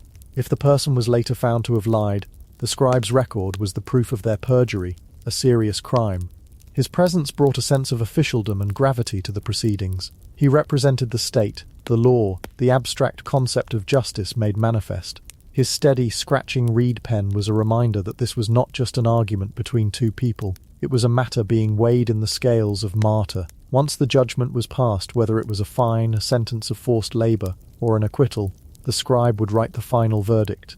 That document would then be placed in the official archive, another thread woven into the vast legal fabric of the kingdom. So we see these four figures, all scribes, all masters of the reed and the palette, yet living in vastly different worlds. The provincial scribe, tough and pragmatic, measuring the wealth of the land under a burning sun. The temple scribe, pious and scholarly, keeping the accounts of the gods in the cool, quiet halls of a sanctuary. The military scribe, resilient and organized, bringing order to the violent chaos of war. And the legal scribe, precise and impartial, codifying the very rules that held society together. They may never have met each other. They worked in separate spheres of the great Egyptian machine, but their work was deeply interconnected. The grain counted by the provincial scribe fed the soldiers supplied by the military scribe, and the priests employed by the temple scribe. The contracts written by the legal scribe ensured that the land producing that grain was owned and transferred in an orderly fashion. They were all cogs in the same great wheel. Their work was the triumph of the mundane. It was the belief that if you count every sack of grain, record every jar of oil, list every soldier, and write down every law, you can build something that lasts forever. You can create a civilization so stable, so resilient, that it can withstand droughts, foreign invasions, and the passage of millennia. The pharaohs may have been the divine heads of the state, but the scribes were its skeleton, its sinews, its tireless beating heart. And at the end of a long day, each one of our scribes would perform the same simple ritual. He would carefully wipe his reed pens clean. He would wash his stone palette, clearing the residue of the black and red ink. He would roll up his papyrus scrolls and store them safely away. For a few hours, the counting and the recording would cease. The great machine of Egypt could rest, just for a little while, under the vast starry sky of the desert. It could rest because he, and thousands like him, had done their part. They had held back the chaos for one more day, not with magic, but with ink, and tomorrow they would wake up and do it all over again. Chapter 5. Keepers of Eternity, Literature, Wisdom, and the Afterlife. And so they would wake up and do it all over again. The sun would rise, predictably, magnificently, and the great machine would whir back to life. But that phrase, do it all over again, is a little too simple, isn't it? It suggests a life of pure repetition, a loop of harvests and tax records, endlessly cycling until the scribe himself became just another entry in a final ledger. And for many, on many days, that was precisely the truth. The mundane is the foundation of any civilization. But not every day was the same. Not every task was about counting the bread and beer that would be consumed tomorrow. Some tasks were about ensuring that there was a tomorrow that stretched beyond the horizon of a single lifetime, beyond the banks of the Nile, and into the shimmering, star-strewn fields of eternity. On these days, our scribe might not head to the granary office or the vizier's court. He might instead walk towards the temple complex, past the great pylons and the bustling outer courts, to a quieter, more secluded set of rooms. This place was known as the Per-Ankh, the House of Life, and if the granary was the stomach of Egypt, the House of Life was its soul, its memory, and its mind. There is no modern equivalent, not really. It was part university, part library, part publishing house, and part sacred workshop, where the very substance of reality was transcribed and maintained. The air inside a House of Life would have been different. The frantic energy of administration was replaced by a deep, scholarly hush. The scent of dust and daily commerce gave way to the dry, clean fragrance of ancient papyrus, the subtle, earthy smell of ink, and perhaps the faint aroma of incense drifting in from the nearby sanctuary. Here, the scribes were not just clerks, they were librarians, theologians, doctors, magicians, and artists. They were the masters of their craft, the ones entrusted not with the kingdom's fleeting wealth, but with its immortal essence. And here, in the quiet, focused light of a high window, our scribe would unroll a different kind of scroll. His task for the day might not be to record what is, but to copy what has always been, and what must always be. He was no longer just an accountant. He was a conduit, a keeper. Before we follow him into the deep, shadowed world of the gods and the afterlife, let's pause with him in the world of the living, for the House of Life was also the guardian of Egypt's great literature, the stories and the wisdom that shaped the mind of every educated Egyptian.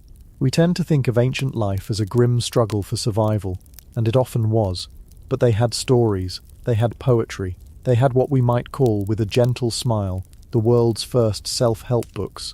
Imagine our scribe being tasked with creating a new copy of a wisdom text. These were incredibly popular documents, essentially collections of advice passed down from a wise elder, often a vizier or a king, to his son. They were handbooks for a successful and moral life.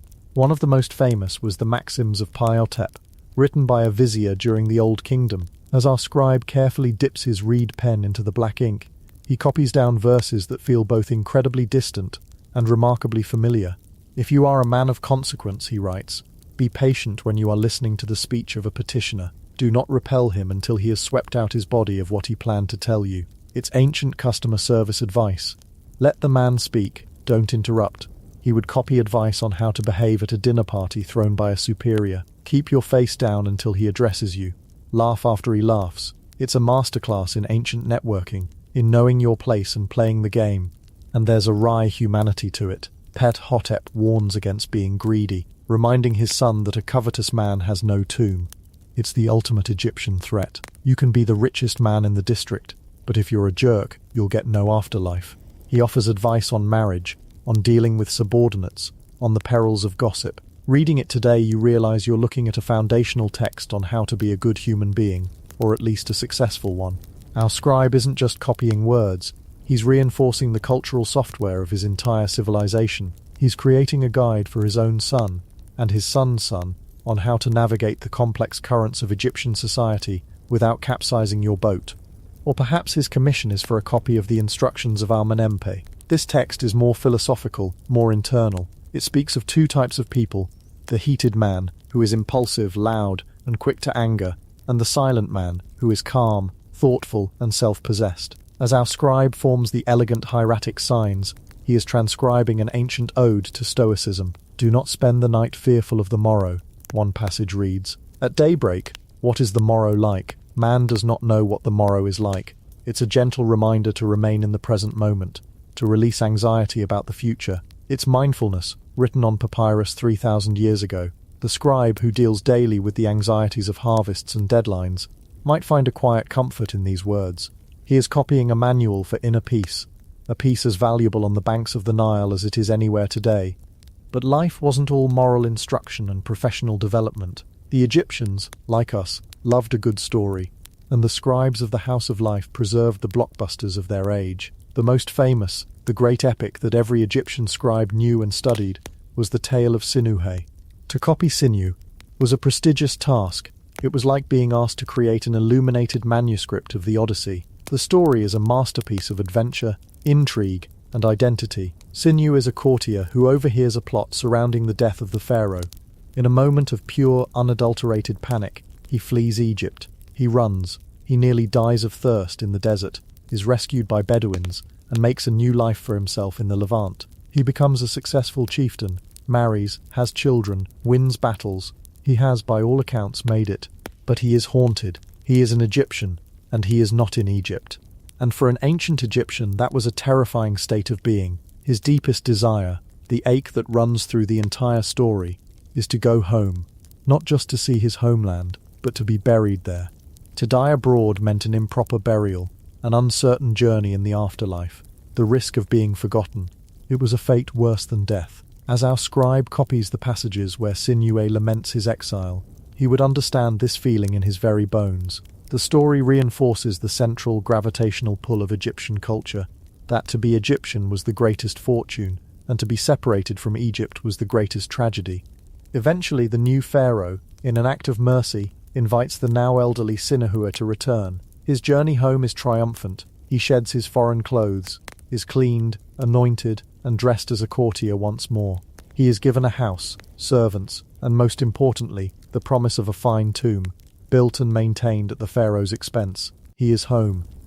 The scribe copying this tale is doing more than just preserving a story. He is reaffirming a national identity.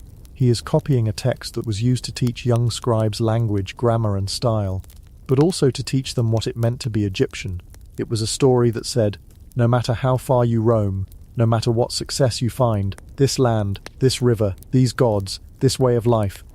And so, our scribe would work, carefully, his reed pen flying across the sheet, giving life to moral philosophies and grand adventures. But these were all, in their own way, preparations. They were texts about how to live your life well. But the ultimate project, the one that required the most skill, the most sacred knowledge, and the most profound concentration, was about what came next. It was the task of preparing a soul for the greatest journey it would ever undertake, the journey through death. Let's imagine a new commission arrives at the House of Life. A wealthy official, perhaps a man our scribe has dealt with in his administrative duties, has passed away. His family has come to procure for him the most important document he will ever own. It is his map, his passport, his guidebook, and his legal defense for the world to come. We call it today the Book of the Dead. That name is a modern invention, a bit of Gothic branding that sounds dramatic but is entirely misleading. The Egyptians themselves knew it by a far more hopeful and descriptive title, The Book of Coming Forth by Day. It wasn't a book about being dead, it was a book about how to overcome death and live again, to come forth from the darkness of the tomb into the light of the eternal day. It was, in essence, the ultimate life insurance policy, and our scribe was the one who drew up the contract. The first thing to understand is that there was no single book. It was more like a vast catalogue of spells, hymns, and instructions, from which a person could select a personalized collection based on their budget and their specific anxieties about the afterlife. The scribe was the consultant. The family would arrive, grieving but pragmatic. The master scribe would sit with them. Your father was a good man, he might say, but the duat, the underworld, is a treacherous place. There are demons. There are gates guarded by fearsome beings. There are lakes of fire. What are your primary concerns? The family might worry that their father would lose his memory or his ability to speak. Not a problem. The scribe would reassure them. We have an excellent spell for not letting a man's mouth be taken from him. Very popular. They might worry about the monstrous crocodiles in the celestial Nile, a classic concern. We will include spell 31 for repelling crocodiles, first rate. And so the process would begin. The scribe wasn't just a copyist here. He was an editor, a compiler, a theologian. He was creating a bespoke guide to eternity. He would select the chapters, the spells that the family had chosen. A standard package might include spells for breathing air in the underworld, for not having to eat filth, for having power over water, and for not walking upside down, a surprisingly common concern it seems. A more deluxe version might include spells for transforming into various animals, like a swallow or a hawk, allowing the spirit to fly freely from the tomb. The most critical spell, one that was almost universally included, was spell 125. This was the centerpiece, the main event, the script for the final judgment in the Hall of Two Truths. This spell was the deceased's only defense in the celestial court, and the scribe's work here had to be absolutely flawless. A mistake wasn't just a smudge of ink, it was a potential eternal damnation for his client. Let's watch him as he works on this crucial project. He's not using standard grade papyrus. This is the finest quality, smooth and pale. The inks are the richest black and the most vibrant red, made from carefully ground minerals and soot, mixed with gum arabic. He might even have a small pot of blue, made from precious ground lapis lazuli, for a particularly important illustration. This isn't a government ledger, it's a sacred artifact. His posture would be one of intense concentration. The world outside the House of Life would fade away. The only sounds would be the gentle scratch of his reed pen on the papyrus and his own quiet breathing. He begins to copy out the negative confession, the centerpiece of spell 125. This is a list of 42 sins that the deceased must declare they have not committed, one for each of the 42 divine judges who will be present. I have not committed sin. I have not committed robbery with violence. I have not stolen. I have not slain men and women. The list goes on. I have not been angry without just cause. I have not been a man of deceit. I have not been an eavesdropper. It's a comprehensive moral inventory. The scribe's hand moves steadily, forming each hieroglyph with practiced grace. He is literally writing the script that the soul of the deceased will recite. He is putting the words of innocence into the mouth of the dead. It's an act of profound spiritual advocacy. He is their lawyer, their public defender, in the highest court of the cosmos. But the book of coming forth by day was not just text, it was also art. Often the scribe working on the text was also a skilled draftsman, or he worked in close collaboration with one. These were illustrated guides, alongside the text of spell 125. He might be tasked with drawing the scene of the judgment itself. This was known as a vignette. Imagine him now, switching from his writing reed to a fine brush. He outlines the scene in black. There is the great scale, the instrument of justice. On one side he draws a small jar. This contains the heart of the deceased, the seat of their conscience, their intellect, their memory. On the other side of the scale, he draws a single delicate ostrich feather. This is the feather of Martyr, the goddess of truth, justice and cosmic order. The goal, the only goal, is for the heart to be no heavier than the feather. A lifetime of thoughts, deeds and intentions, weighed against the very concept of truth. No pressure.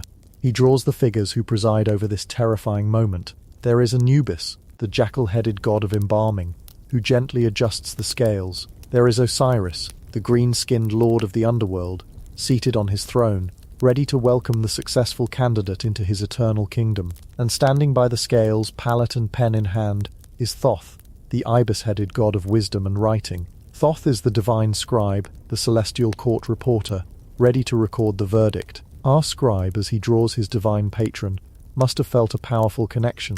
He is the earthly reflection of Thoth, his work a humble echo of this great cosmic accounting. And then, lurking near the scales, he would draw the most terrifying figure of all, Amit, the devourer of the dead. She is a monstrous chimera, with the head of a crocodile, the forequarters of a lion, and the hindquarters of a hippopotamus, a combination of the three most feared man-killers in the Egyptian world. She is not a demon to be fought, she simply waits. If the heart is heavy with sin, if it outweighs the feather, the verdict is guilty. The heart is thrown to Amit, who devours it, and that's it. No second chance. Not hell, not punishment, but oblivion. The soul simply ceases to exist. It is the ultimate horror for the Egyptian mind, to be unmade, to be forgotten, to become nothing. The scribe, drawing this beast, is illustrating the stakes. He is reminding the soul of his client just how important it is to get this right. The scroll he is creating is the only thing standing between eternal life and the jaws of the devourer. The weight of this responsibility must have been immense. He would check his work again and again.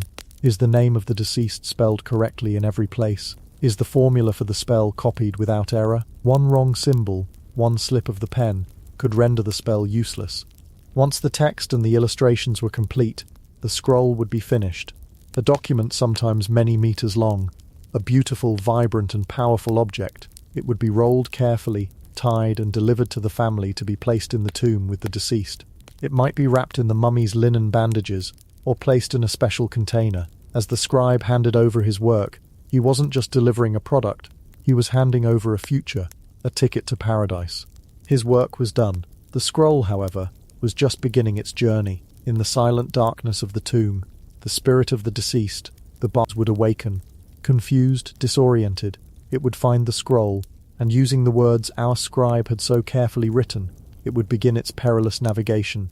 It would use the spells to appease the guardians of the seven gates, to name the secret names of the ferrymen of the celestial river, to command its own limbs to work, and finally, it would arrive, scroll in hand, at the Hall of Two Truths, ready for its final exam, armed with the perfect answers, all thanks to a man of ink and papyrus it had likely never met.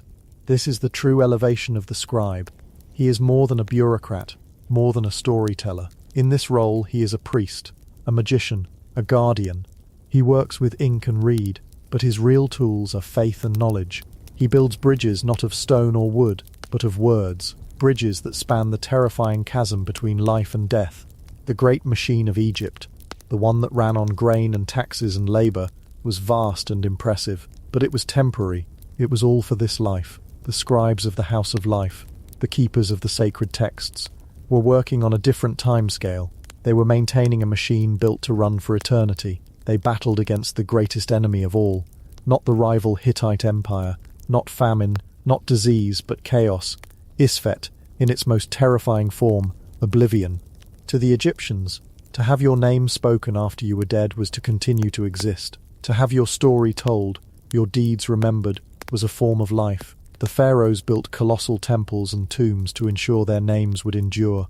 But it was the humble scribe, carving those names into the stone, writing them on papyrus, who was the true agent of immortality. Without the scribe, a pyramid is just a pile of rocks. A tomb is just a hole in the ground. A king is just a corpse. With the scribe, the pyramid tells a story. The tomb becomes a gateway, and the king becomes a god. So when our scribe finally rolls up his last scroll for the day, whether it's a copy of Sinuhe or a deluxe edition of the Book of Coming Forth by Day, he can rest with a different kind of satisfaction. He hasn't just balanced the books for the day, he has tipped the cosmic scales, just a little, in favour of order over chaos, of memory over forgetting, of life over the final silent dark. He has held back the endless night, not with a sword or a shield, but with a reed pen and a pot of ink, and the enduring magic of the written word. Chapter 6. The White-Kilted Class. Status, Family, and Society. But that enduring magic, the power to hold back the endless night with a simple pot of ink, it also pays the bills. It does more than that. It carves out a life, a world, an existence so fundamentally different from the 99% of the population toiling under the Egyptian sun that it might as well be on a different planet. The cosmic scales are one thing, the scales at the local market are quite another, and our scribe, having put away his tools for the day, returns not to a crowded barracks or a simple farmer's hut, but to a life defined and protected by his literacy. He returns to the world of the white-kilted class. That white kilt isn't just a fashion choice, it's a statement. It is a brilliant, clean and impractical piece of linen that screams to the world, my job does not involve mud. It says, I do not haul stones, I do not dig irrigation ditches, I do not press grapes with my feet, and I do not spend my days covered in the rich, dark soil of the Black Land. It is the ancient Egyptian equivalent of a corner office, a tailored suit, and a reserved parking space all rolled into one. To be a scribe was to be exempt. That was the foundational perk of the job, the single greatest privilege that set you apart. Every society has its great divides, but in ancient Egypt, the chasm between the literate and the illiterate was perhaps the most profound. It wasn't just about reading and writing, it was about two entirely different ways of experiencing the world. For the vast majority, life was governed by the sun, the seasons, and the rhythm of the Nile's flood. It was a life of physical certainty. You woke, you worked your body until it ached, you ate, you slept, your hands were your tools, calloused and strong, your back was your engine, your future was, in all likelihood, a continuation of your present, just as your present was a continuation of your father's past. Our scribe, however, lived a life governed by documents, by schedules, by lists, by quotas, by legal codes, by religious texts, and by the incessant, demanding, and ultimately rewarding flow of information. His hands were not calloused from the plough, but stained with ink. His primary muscle was not in his back, but between his ears. His life was one of abstraction, of symbols and numbers that represented the real, physical world, but were not of it. He didn't lift the grain, he counted the sacks of grain. He didn't build the temple, he recorded the number of bricks and the rations of beer for the workers who did.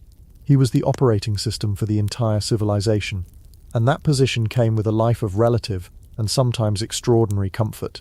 So let's leave the papyrus scroll on its shelf for a moment and follow him home. Let's walk with him through the dusty streets of a city like Thebes or Memphis, away from the monumental temples and palaces, into the neighborhoods where the administrators, the priests, the artisans and the scribes lived. The first thing you'd notice is the density. These weren't sprawling suburban lots. Houses were packed tightly together, sharing walls to save on materials and space. The streets were narrow, noisy, and filled with the scent of life: baking bread, roasting onions, donkeys, goats, charcoal smoke, and the ever-present faint sweetness of the Nile mud itself. But our scribe isn't heading for a one-room hovel. He's heading for a proper house. His home is made of the same humble material as everyone else's: mud brick, a simple, miraculous technology of river mud, sand, and straw, mixed together, pressed into wooden molds, and left to bake into hard bricks under the relentless sun. But where a peasant's hut might be a simple, single-story rectangle, the scribe's house is a more complex affair. It's likely 2 stories high, a testament to his status. Building up, not just out, was a sign of prosperity. He doesn't just walk through a doorway into a single room. He enters a small, walled courtyard. This is a critical transitional space, a buffer between the public chaos of the street and the private sanctity of the home. Here there might be a few clay jars for water, perhaps a small domed oven for baking, and a shady spot under an awning where much of the daily work of the household, grinding grain, weaving, mending tools, would take place in the cooler air. It's an outdoor living room, a workshop and a kitchen, all in one. From the courtyard, he steps into the main hall of the house, and here, the difference is stark. The floor is still packed earth, but it might be covered with clean reed mats. The walls are plastered with a smoother layer of mud, and then whitewashed, making the room feel brighter and cleaner. It's a trick of the light, perhaps, but it's a trick that costs money and effort. The ceiling isn't just thatch, it's made of wooden beams, expensive palm logs with a mat of reeds laid over them, all sealed with another layer of mud. This central room is the heart of the home's social life. It's where he would receive guests, conduct business, or simply relax with his family. The air is cooler here, insulated by the thick mud brick walls. There are high, small windows, more like vents, placed near the ceiling. They don't have glass, of course. They are simply openings, sometimes fitted with a wooden or stone grill. They aren't for looking out of, they are for letting the hottest air escape and allowing a sliver of indirect light to filter in, keeping the worst of the sun's glare and the ever-present dust at bay. The furniture is what we would consider sparse, but to an ancient Egyptian, it would speak volumes. There's no big, comfy sofa. Instead, there are low wooden stools, perhaps 1 or 2 chairs with a proper back for the master of the house and an honoured guest. A chair was a significant status symbol. To be able to sit with your back supported, elevated off the ground, was a mark of distinction. The wood itself, in a country with few large trees, was a luxury. These pieces might be simply made, or, if our scribe is doing particularly well, inlaid with small pieces of bone or ebony. Against one wall there would be a large wooden chest, or several. This is the ancient equivalent of the closet, the safe, and the filing cabinet. Here the family's most valuable possessions would be kept: spare rolls of fine linen, perhaps a few pieces of jewellery, a copper mirror, a set of coal pots, and most importantly, our scribe's personal documents, and perhaps a few prized literary scrolls. The chest would be locked, a clear sign that what is inside is worth protecting. Deeper into the house are the private quarters, a bedroom, perhaps a second smaller room for the children. The bed is another marker of status. It's a wooden frame slightly angled with a web of woven flax or leather strips for a base. Not exactly a memory foam mattress, but it lifts you off the cold, hard floor where scorpions and other unwelcome visitors might roam. At the head of the bed is not a soft pillow, but a curved headrest, carved from wood or stone. It seems impossibly uncomfortable to us, but it was designed to support the neck and preserve elaborate hairstyles, while allowing air to circulate around the head in the stifling heat. And then there's the roof. A wooden ladder or a steep, narrow staircase would lead up to the flat rooftop. This was the most versatile space in the house. In the cool of the evening, it was a second living room, a place to catch the breeze, to chat with neighbours on their own rooftops, to watch the stars appear in the ink-black sky. In the heat of the summer, it was a bedroom, far cooler and more pleasant than the stuffy rooms below. It might also be a workspace, a place for drying fish or dates, or even a small garden with a few potted herbs. It was a private escape, a vantage point from which the scribe could look out over the city he helped to run. Now, let's talk about the amenities, or rather, the polite lack thereof. There is no running water. Water is hauled in heavy clay jars from the nearest canal, or a public well, a daily laborious task usually performed by the women of the household, or a servant. It is stored in large porous pots in the courtyard, where evaporation helps to keep it cool. There is no modern sanitation. The toilet was typically a designated corner of the house or courtyard, with a wooden seat placed over a pot filled with sand, which had to be emptied regularly. For the slightly more affluent, there might be a dedicated small room, a privy with a proper limestone seat. It was a small but significant step up in comfort and hygiene. Bathing was done with a basin of water and a lump of natron, a natural soda that acted as a cleansing agent. It was a functional affair, designed to wash away the dust and grime of the day, not a luxurious spa experience. The kitchen, as we've seen, was often part of the courtyard. Cooking was done over a small charcoal fire, or in a clay oven. The air would be thick with the smell of wood smoke, of baking bread, of garlic and onions sizzling in a pan. It was a constant sensory backdrop to domestic life, and in this kitchen, the food being prepared was another clear indicator of the scribe's elevated place in the world. The foundation of the Egyptian diet for rich and poor alike was bread and beer. They were two sides of the same coin, both products of the abundant grain, emmer wheat and barley, that the Nile's fertility provided. But the quality and variety available to the scribe were far beyond what a simple farmer could expect. A peasant's bread was a coarse, dense and gritty loaf, baked from roughly ground flour that often contained sand and tiny stones from the grinding process, leading to famously worn-down teeth for most Egyptians. Our scribe, however, would have access to bread made from more finely sifted flour. There were dozens of varieties of bread, in different shapes and sizes, conical, round, triangular, sometimes sweetened with honey or stuffed with dates. Bread wasn't just food, it was a unit of currency. A scribe's salary was often paid in loaves of bread and jugs of beer. It was the original breadwinner. And the beer, well, forget anything you might know about modern beer. Egyptian beer was thick, nutritious, and only mildly alcoholic. It was more like a thin, fermented porridge, or a liquid bread. It was a dietary staple, consumed by men, women, and children alike. It was the primary source of calories for much of the population. Again, the scribe would receive a better quality, more consistent product, as part of his rations from the state or temple.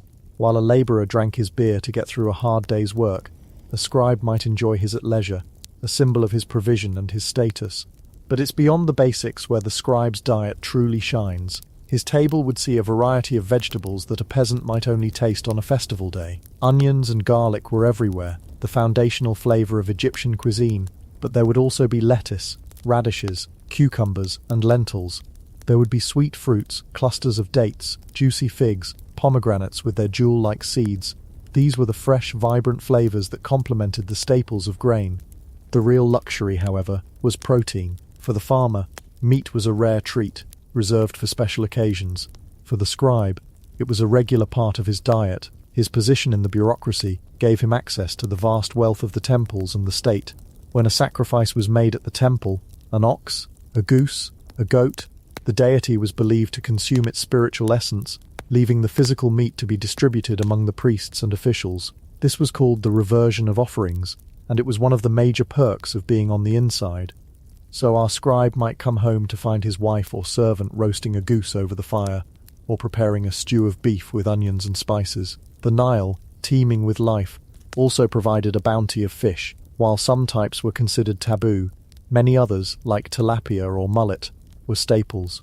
They would be cooked fresh, or salted and dried for storage, providing a reliable source of protein. Life for the scribe was, by the standards of his time, comfortable. It was secure. He did not fear the failed harvest in the same way the farmer did, because his rations were guaranteed by the state. He did not fear the back-breaking labour of the quarry, because his skills exempted him. But his world was not just about his house and his food, it was about his family and his place in the intricate social hierarchy. The scribe was the head of his household, a patriarch in a deeply traditional society. His marriage was likely an arrangement, a practical and economic union more than a romantic one. He would choose a wife from a family of similar or slightly lower status. A document, a marriage contract, would be drawn up, outlining the financial arrangements. The wife would bring a dowry, and the husband would promise to provide for her and guarantee a certain amount of his property to her and their children. It was a business deal that created a family. His wife, the mistress of the house, was his partner in managing this small domestic enterprise. While she was subordinate to him in the social hierarchy, she held considerable authority within the home. She was responsible for overseeing the food production, the weaving of linen for clothing, the raising of the children, and the management of any household servants. Surviving texts show that women could own and inherit property, run businesses, and testify in court. A scribe's wife was often literate herself, at least enough to manage household accounts. She was not a silent partner, she was the chief operating officer of the family. Children were, of course, the purpose of the union. A son was especially desired, for it was a son who could carry on the family name, inherit the father's position, and crucially, ensure his father received the proper funerary rites to guarantee a successful journey into the afterlife. The dream of every scribe was to see his own son enter the cap, the school, and follow in his footsteps. This is where the scribe's most important investment was made. From a young age, a scribe's son would begin his education. It was a long, arduous process. As we've seen, years spent copying endless texts, memorizing symbols, mastering the complex forms of address, and the elegant turns of phrase required for official documents. The father might teach the son himself in the evenings, or he might send him to a more formal school, attached to a temple or a government department. A father's letters to his son from this period are full of advice that sounds remarkably timeless. Pay attention to your teachers. Don't waste your time in the beer halls. Apply yourself, for there is no greater profession. The education was the key to perpetuating the family's status. It was an inheritance far more valuable than land or gold. It was the transmission of the magic key that unlocked the comfortable life. A daughter, on the other hand, would not receive this formal scribal training. Her education would be domestic, learning from her mother the skills needed to run a household, to be a capable mistress of the house for her future husband, who would, her father hoped, be another promising young scribe.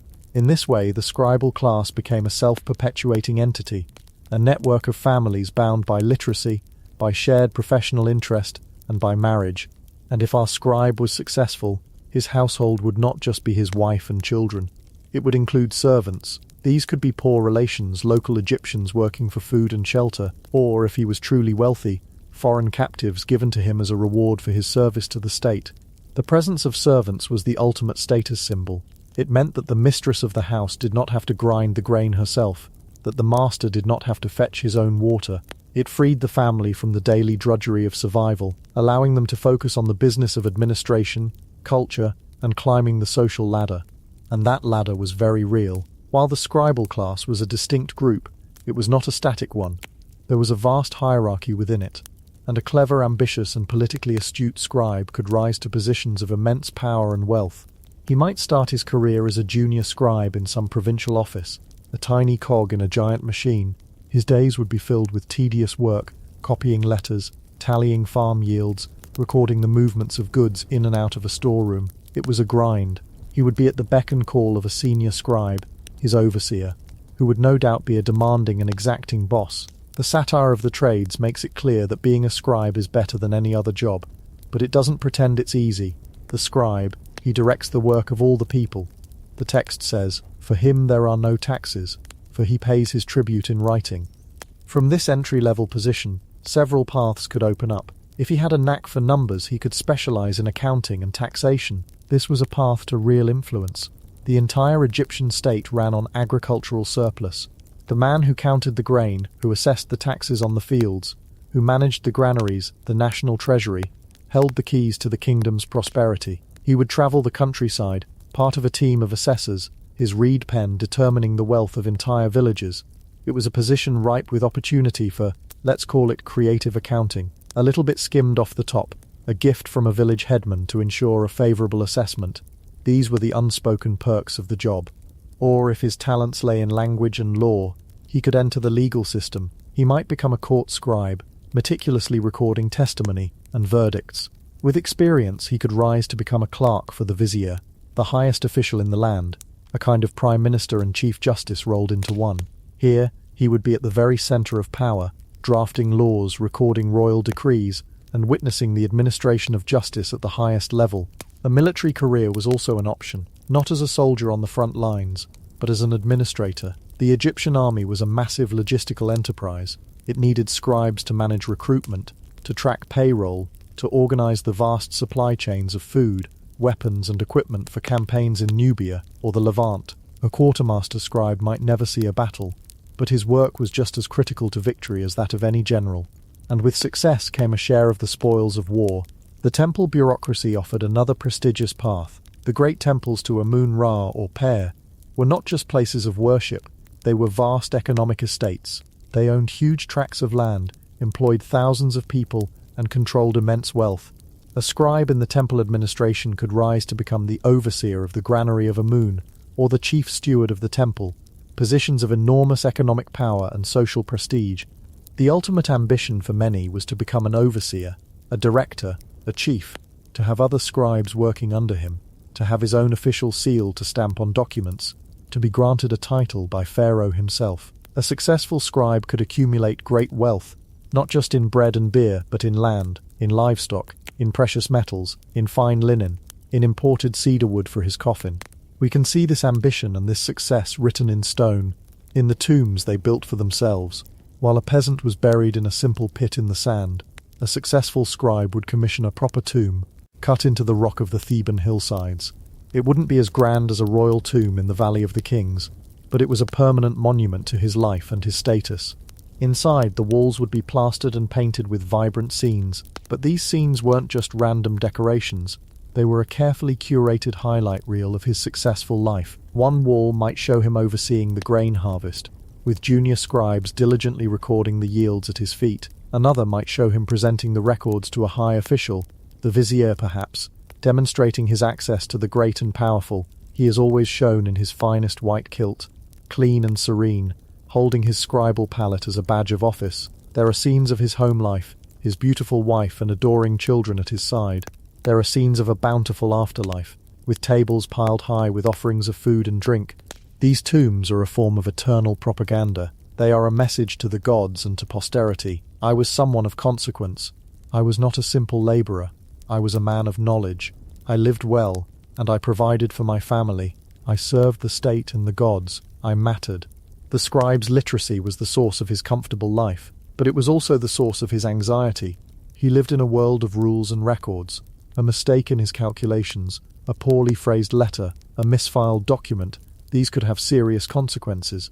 He answered to those above him in the hierarchy, and the pressure to be accurate, efficient, and discreet was immense. He was a keeper of secrets, privy to information about tax revenues, legal disputes, and political appointments. A slip of the tongue in the wrong beer hall could end a promising career. He was part of a system that was, at times, deeply corrupt. He would have witnessed bribery, injustice, and the abuse of power. He would have faced temptations himself. The line between a gift and a bribe could be very fine indeed. His personal morality would have been constantly tested against the pressures and opportunities of the system he served. But through it all, he was part of the structure, not crushed by it. He was inside the great house of civilization, looking out, not outside in the fields, looking in. His life was one of order, of predictable rations, of a clear career path, and of the deep abiding satisfaction that came from knowing his society could not function without him. When he finally laid his head down on his stone headrest at night, the sounds of the city quieting outside his mud-brick walls, he could rest with a unique kind of peace. The farmer slept the sleep of physical exhaustion. The soldier slept the fitful sleep of the barracks.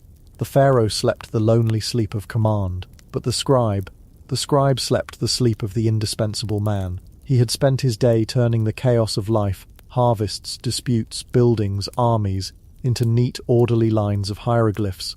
He had taken the noisy, messy, unpredictable world and made it legible. He had balanced the books of civilization itself, and in that quiet, ordered world he had created on Papyrus, he had also built his own comfortable, secure, and profoundly respected life, one white kilt, one reed pen, and one pot of ink at a time. Chapter 7. The Final Inscription. The Twilight of the Scribes. And so, our scribe slept. He slept the deep, untroubled sleep of a man whose place in the universe was utterly secure. A man who knew, with the certainty of the sun rising over the eastern desert, that as long as Egypt existed, his skills would be needed. He had woven the very fabric of his civilization with ink and papyrus, and in doing so, had woven himself into its heart. His slumber was the quiet hum of a perfectly balanced machine, a world of order he had helped to create, a world he assumed was as permanent as the granite of the great temples. But even as he slept, dreaming his ordered dreams, tides were turning far beyond the shores of the Nile, currents of thought and steel that would, over many lifetimes, slowly, patiently begin to wash his world away. Time, it turns out, keeps its own set of books, and its accounts are always eventually settled. Nothing, not even a tradition 3,000 years old, is indispensable forever. The world our scribe had so carefully recorded was about to become a story that no one for a very long time would be able to read. For centuries, the life of the scribe had been a bastion of stability in a world that was often anything but. Foreign kings came and went. The Libyans, the Nubians, the Assyrians, the Persians, they would sweep in with their armies and their strange gods, and their different ways of dressing, and for the man in the white kilt with the reed pen behind his ear, it was for a very long time little more than a change of letterhead. The new management, no matter where they came from, quickly discovered a fundamental truth about Egypt. It ran on paperwork. This vast, intricate agricultural machine of a country couldn't function without the scribes. You still needed to know how much grain was in the storehouses of Per Bustet. You still needed to levy taxes on the farmers in the Fayum. You still needed to record the judgments in the court at Thebes. The new overlords might not be able to read a single hieroglyph, but they understood ledgers, they understood power, and in Egypt, power was written down. So the scribe adapted. He learned to write the strange guttural names of Persian kings next to the divine titles of the pharaohs. He drafted treaties in multiple languages. He was a professional, a functionary, the engine of the state. And this very adaptability, this long history of absorbing new masters, created a profound and ultimately dangerous sense of complacency. The system had always endured. The profession had always been essential. It felt less like a job and more like a law of nature. But the next wave of conquerors would be different. They wouldn't just bring new kings, they would bring a new world. It began not with an army crashing over the borders, but with a single man, a young, brilliant, ambitious Macedonian named Alexander. When he arrived in 332 BC, he didn't just conquer Egypt, he fundamentally changed its trajectory. He wasn't interested in simply putting his name at the top of the existing paperwork. He had a grander, more radical vision. He founded a city on the coast, a place that looked out not towards the eternal, insular heart of Egypt and the Nile, but outwards towards the sea, towards the bustling, interconnected world of the Mediterranean. He called it Alexandria, and in doing so, he opened a door that could never again be closed. After Alexander's death, his general Ptolemy took over, establishing a dynasty of Greek pharaohs that would rule Egypt for 3 centuries. And this is where the ground truly began to shift beneath the scribe's reed mat. The Ptolemies were clever. They presented themselves to the Egyptian people as traditional pharaohs. They built magnificent temples in the classical Egyptian style, their names carved in beautiful looping hieroglyphs inside royal cartouches. They patronized the old priesthoods and respected the ancient gods. To the temple scribe working in Karnak or Edfu, it might have seemed like business as usual. He was still carving the sacred texts, still calculating the dates of religious festivals, still living in the age-old world of divine order. But down in Alexandria, and increasingly in the other major cities, a parallel universe was taking shape. The language of the new government, of international trade, of philosophy, of science, of literature, was Greek, a dynamic, flexible, and crucially, an alphabetic language. Suddenly, the scribe's hard-won knowledge, the mastery of hundreds upon hundreds of intricate signs, was no longer the only game in town. In fact, for many jobs, it was becoming the less useful skill set. A young, ambitious man looking to get ahead in the Ptolemaic administration wouldn't spend 20 years mastering the hieratic script. He would learn Koine Greek. It was the new code, the language of opportunity. Imagine our traditional scribe, perhaps visiting Alexandria for the first time.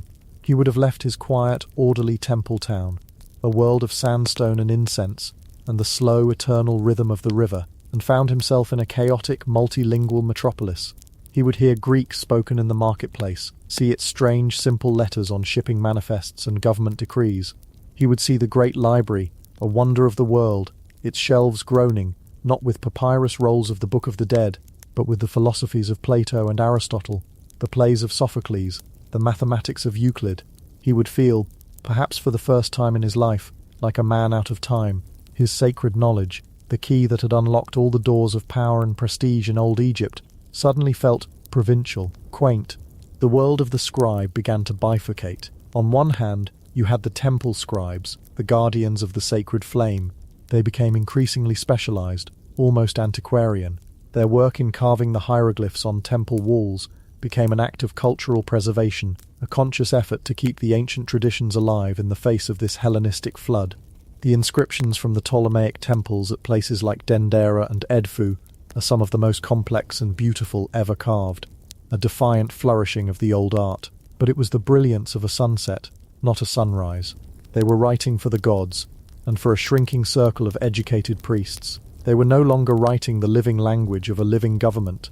On the other hand, you had the government clerks, and for them, the path was clear. Learn Greek or become obsolete. Papyrus rolls from this period are fascinating. You'll find documents written in Demotic, the cursive Egyptian script of the day, with notes in the margins written in Greek. You'll find marriage contracts and land sales conducted in one language, then officially registered with the government in another. It was a bilingual world, and in any bilingual world, one language eventually tends to win out. Greek was simpler. It was international. It was the language of the ruling class. The thousands of years of accumulated cultural power held by the Egyptian scripts began to drain away, slowly but surely, like water from a cracked jar. The monopoly was broken. The scribe was no longer the sole gatekeeper of knowledge. He was just one of two, and his gate was beginning to look a little rusty. Then came the next wave, harder, more pragmatic, and with even less time for the romance of the past. In 30 BC, after the famous dalliance of Cleopatra, the last of the Ptolemaic rulers with Mark Antony, Egypt fell to Rome. If the Greeks had been a flood of new culture, the Romans were a steamroller of brutal efficiency. The Romans had a deep appreciation for ancient civilizations, but it was the appreciation of a collector, not a participant. They were tourists in Egypt, not converts. They marveled at the pyramids, took obelisks back to Rome as trophies, and found the animal-headed gods quaint and exotic. But when it came to running the place, they had their own system, and it was built on Latin, and to a continuing extent in the East, Greek. For the Roman provincial governor, Egypt was one thing, and one thing only, the breadbasket of the empire. His job was to ensure the grain ships left on time, the taxes were collected efficiently, and the legions were paid. He had absolutely no use for a writing system that took a lifetime to master, and was imbued with a theology he didn't believe in. The language of Roman law was Latin. The language of Roman administration remained Greek, as it was already entrenched. The sacred hieroglyphs of the pharaohs, they were a local curiosity. Interesting, for sure, but entirely irrelevant to the business of the Roman Empire. Under Roman rule, the decline accelerated dramatically. The great temples, which had been the primary employers of the highly skilled hieroglyphic scribes, began to suffer. The Ptolemies, for all their foreignness, had at least played the part of pharaoh, pouring money into the religious institutions as a way of legitimizing their rule. The Roman emperors had no such need. They siphoned the vast wealth of the Egyptian temples to fill the coffers of Rome. With their funding cut, the temple schools, the scriptoria where young scribes had been trained for millennia, began to wither. The number of people who could actually read and write the complex, beautiful signs dwindled with each passing generation. What was once the core of the state had now been pushed to the absolute fringe. Being a master of hieroglyphs was no longer a path to a comfortable government post. It was now the domain of a few priestly families in remote backwater temples, desperately trying to keep a dying tradition alive. It was like being a master of building horse-drawn carriages in the age of the automobile. A noble and beautiful craft, perhaps, but one with no future. The world had moved on. The scribes were no longer writing the story. They were becoming a footnote in someone else's. The final blow, however, came not from a foreign conqueror, but from within. A new belief system was spreading like wildfire through the Roman Empire, and it found fertile ground in the ancient spiritual land of Egypt. It was Christianity, and this new faith would deliver the coup de grace to the world of the scribe. For the early Christians of Egypt, the old scripts were more than just inefficient or outdated. They were a powerful symbol of the pagan world they were trying to replace. The hieroglyphs were, in their very essence, the language of the old gods. Thoth, the ibis-headed god of wisdom, was their patron. The signs themselves were called mediu necha, the words of the gods. To use them was to participate in a religious system that Christianity sought to dismantle. Every image of a falcon was a symbol of Horus, every jackal a sign of Anubis. The script wasn't just a way of writing, it was a theological statement. Furthermore, the new religion was evangelistic. It sought to spread its message, the Gospels, to everyone, from the highest official to the humblest farmer, and for that you needed a script that was easy to learn and easy to write. You couldn't spend 20 years teaching a potential convert how to read the Bible. You needed something quick, simple, and accessible. The solution was ingenious, and, in hindsight, inevitable. They created a new script, which we now call Coptic. They took the Greek alphabet, which was already widely known in Egypt, and added 6 or 7 extra letters. These new letters they borrowed from the old Demotic script, adapting them to represent Egyptian sounds that didn't exist in Greek. And that was it. A simple, elegant 32-letter alphabet that could perfectly represent the spoken Egyptian language of the day. Coptic was the killer app. It was easy, it was efficient, and most importantly, it was culturally clean. It had no connection to the pantheon of animal-headed gods. It was the perfect vehicle for the new Christian culture of Egypt. The Bible was translated into Coptic. Sermons were written in Coptic. Letters between monasteries were sent in Coptic. Within a few generations, it completely replaced the old scripts in daily life. The last vestiges of Demotic, used for legal documents and private letters, faded away. The 3,000-year-old tradition of Egyptian writing was definitively over. The ancient, intricate tapestry had been replaced by a simple, practical cloth. The very last holdouts of the old ways were to be found in the far south of the country, on a beautiful island in the Nile called Philae. It was the cult center of the goddess Isis, and for some reason it was allowed to continue operating long after the pagan temples elsewhere had been shut down by the now Christian Roman emperors. It was a relic, a living museum of a dead religion, catering mostly to the Nubian tribes from farther south who still worshipped the old gods. And it is here, on the walls of the Temple of Isis, that the scribal tradition breathes its very last. Imagine the scene. It is the year 394 AD. The Roman Empire is officially Christian. The great temples at Karnak and Luxor are silent, their halls empty, or perhaps converted into churches. The knowledge of the hieroglyphs has almost entirely vanished from the world. But here, on this small, sun-drenched island, a scribe, perhaps a priest named Esmet-Akom, picks up his chisel. He is carving an inscription in honor of a visit by a Nubian god, Mandalus. He carefully carves the familiar shapes, the owl, the reed leaf, the ripple of water, the figures of the gods. His work is not as neat as that of his ancestors.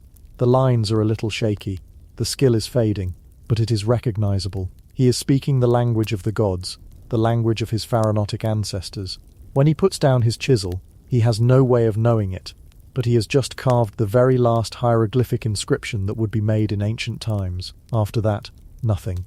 The knowledge was extinguished, the flame went out, but the story has one final, poignant postscript. Even after the hieroglyphs fell silent, a handful of people at Philae apparently still knew how to write the cursive Demotic script. For another half a century, they continued to leave little bits of graffiti on the temple walls, prayers and records of their visits, like lonely messages in a bottle. The very last one we have found is dated to the 11th of December, 452 AD. It is scratched onto the roof of the gateway of the Temple of Isis. It's a simple, plaintive little message.